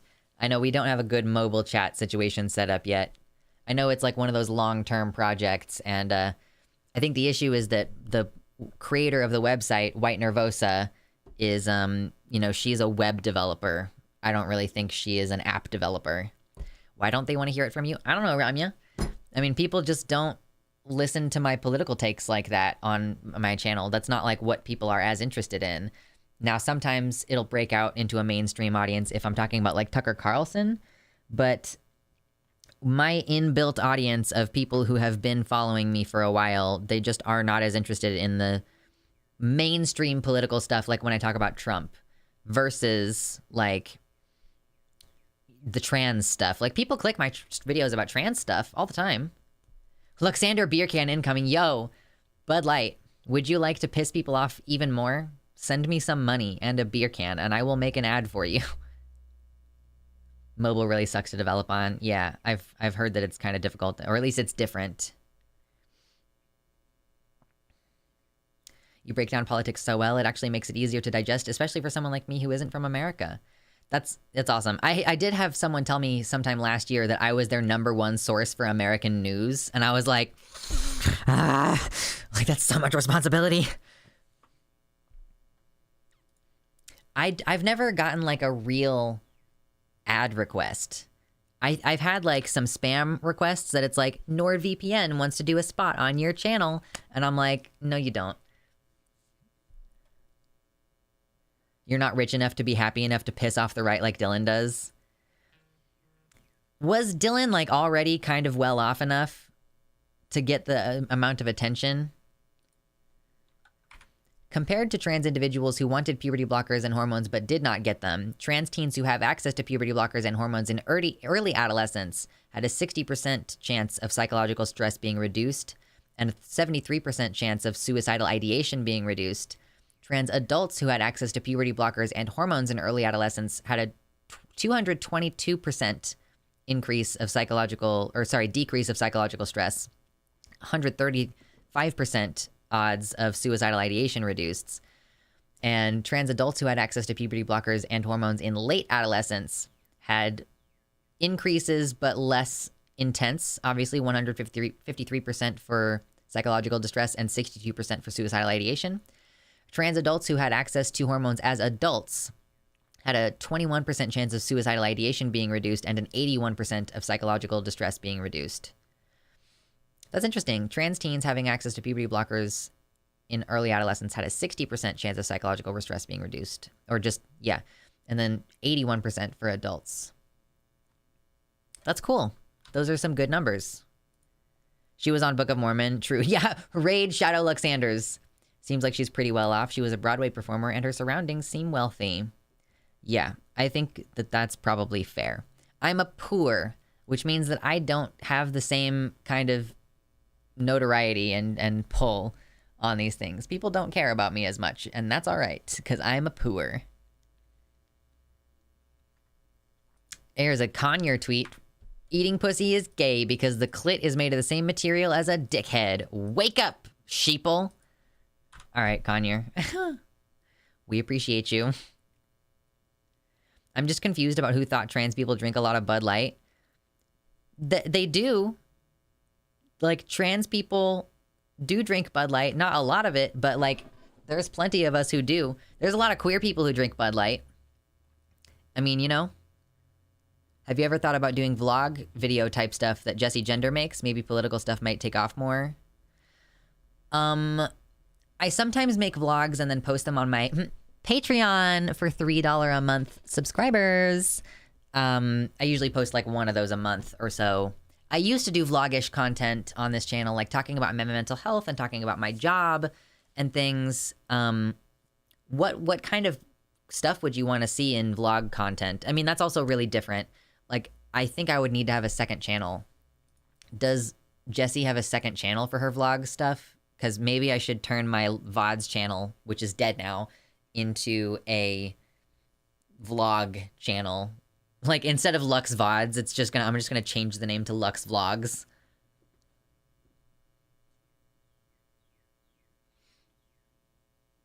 Fellas, is existing gay? True. I think Bud Light was trying to broaden their customer base while also increasing brand recognition through outrage. True. Why a second channel? Lots of creators have multiple channels, and I don't get why.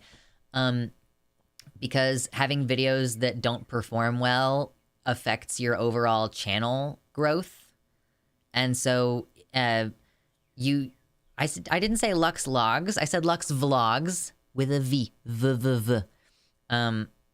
Yeah, so if you post content that is really dramatically different from what you usually do, and so your subscriber base is prepared for one thing. This is why when you asked me earlier, like, what kind of stream stuff would I do if money were no object? First of all, in terms of, like, if money were no object, I could buy things. And second of all, if money were no object, like, I'm not reliant on making money through the stream, the answer is do an eclectic variety of content, which I can't do now because of the way that the system is set up so that, you know, people come to me for gender content. Well, then I start breaking out of gender content and start doing more political content. And I lost hundreds of subscribers last year when I started streaming because people didn't sign on for that. So if I post one video that's a type of content that people don't want to see from me, some people will unsub. Like, that's like a thing that happens where, yeah, if I post a video that's completely out of pocket, like it's completely out of the ordinary for me, there are people who will take that one video as like, oh, your content's heading a direction I don't want to be around for, so I'm going to unsub. So the second channel means that people have to seek out that additional content, and it's usually slightly more personal content. Like Vosh Pit has Vosh's media takes and other stuff like that just doesn't really fit the political tone of the main channel. And so that way it doesn't hurt his channel to have content on there that's doing poorly and that's having like fewer average views and clicks than your other content does. Which is why I was so hesitant for such a long time to post my live streams publicly on this channel. And I only felt comfortable making that switch recently because YouTube has now more cleanly delineated that content as like a separate type of content. And so it's hopefully just going to have more of a positive effect on the channel to have more views on the public facing videos. I don't know. It's kind of hard to say. I unsub very, very infrequently. And even if people don't unsub, you know, people will not watch that content. They're like, I started watching Luxander so that I could learn about gender. And okay, so it is related content that we're talking about transgender, like anti-trans laws. So maybe if I subscribed to Luxander for the purpose of seeing gender transition content, well, no, I'm not seeing gender transition content, but it's still about gender, so I'll watch that. But if Luxander starts talking about Trump too much, well, I'm not here for that. Like I didn't sign up to watch Trump videos. So that's kind of how it works. Hello, Gayfesh. We were just talking about why creators have second channels. Someone was asking me if I would make vlog content. And I was like, that is something that I would have to make a second channel for. You used to talk about penises. Trump is just a giant one of those. Seems to be the same topic. True. People want highly specialized streams. It's not so much the streams as the videos on the channel. Like my Trump videos that I post on the channel don't do very well. What if we subbed because there were sick horns in the thumbnail? I know. I have the horns. They're across the room right now. Normally they're at my desk. But yeah, like if I do a politics stream and then I decide that I want to do a game, a bunch of people leave. Have you ever been present? You know, maybe you're watching one of your favorite streamers and then they're like, okay, guys, that's all the news for today. We're going to switch gears and start playing this video game and we're just going to chill and have fun. And then a bunch of people leave because they're mostly there for that one thing. Like I see it happen with Demon Mama, or like if Vosh is in the middle of a political rant and then he cuts off and he starts going on a media rant, people will leave the stream, you know? I bail as soon as they load it up. Yeah, I mean, and sometimes me too. Like, I'm not here to just hang out and chill. I'm here to specifically be here for the content, and it's fine. I subbed for Parasocial Daddy, true. Yeah, YouTube needs to make the algorithm better so that creators don't need multiple channels. Just have tags and shit that people can customize their feed with. I still want the ability to sort my goddamn subs. Like I need a folder, like a subfolder for all of my trans-related subscriptions. Like all of my, your job sounds complicated and difficult. Thank you. Like, I don't always realize it until I'm explaining it. And then I'm like, yeah, actually, I do have to operate within a lot of kind of unclear parameters. Like, there are a lot of tiny little pressures and like search engine optimization stuff that like, as a creator, I do. It's not like I can just do whatever I feel like it.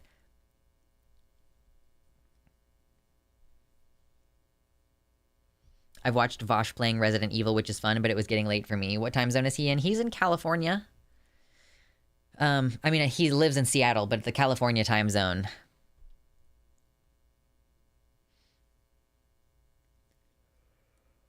So yeah, I mean, it would be cool if we could have a little bit more freedom to do other shit. Do you think if I had Gothic, literary, modern magic, and creative workshops, then I could have a separate channel for each? I think Gothic literature and modern magic kind of go together. And I guess creative workshop goes with Gothic literature. So basically you could have like a goth witch artist aesthetic, and like, so you can technically be the embodiment of all three of those things at the same time. Any freelance / self-employed work is incredibly complicated and stressful. I can relate. And it's like, it's not like at a normal job, they have a fucking guidebook that's clear for the most part. Sometimes they don't. They're specifically unclear so that they can fuck you over.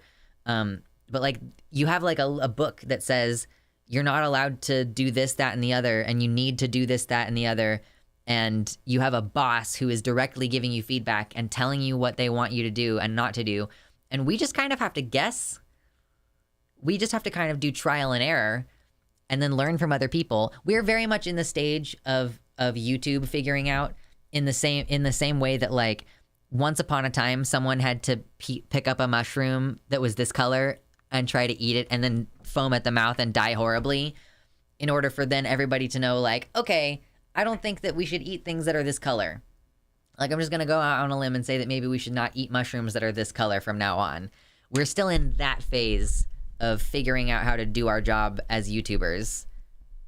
And so, yeah, sometimes you'll hear from someone else, like, you know, oh, my videos get more, like, for example, I started putting ads in the middle of videos that are like 20 minutes long. Like, I'll put an ad at the 10-minute mark instead of just at the beginning and the end. Like, I'll put the 3 ads in there because I heard someone say that the videos that have more ads in them do better in the algorithm. Now, I don't know if that's the case. My channel's just been doing better in general lately. But, like, any video that I'm allowed to put ads in the center of the video, I do that now. YouTube updates their policies so often that creators seem to have been in that state for like 20 years. Like, it's the entire time.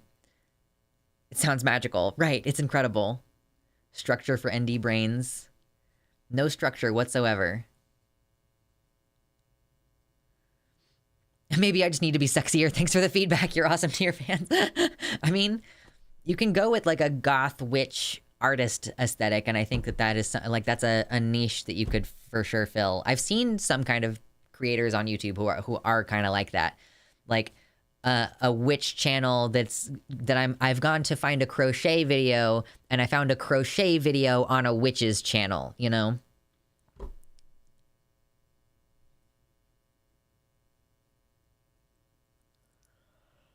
Anyway, but like, nobody wants to sit here. There are some people, but like, as far as like me being able to have a productive stream and get donations and like make money and my channel to grow, I can't sit here and do crochet videos. Have you seen the Starseed ones? I don't think I have. Anyway, there's some inside baseball for you. That's what it's like to be a YouTuber. We're just kind of guessing as to what's okay for us to do.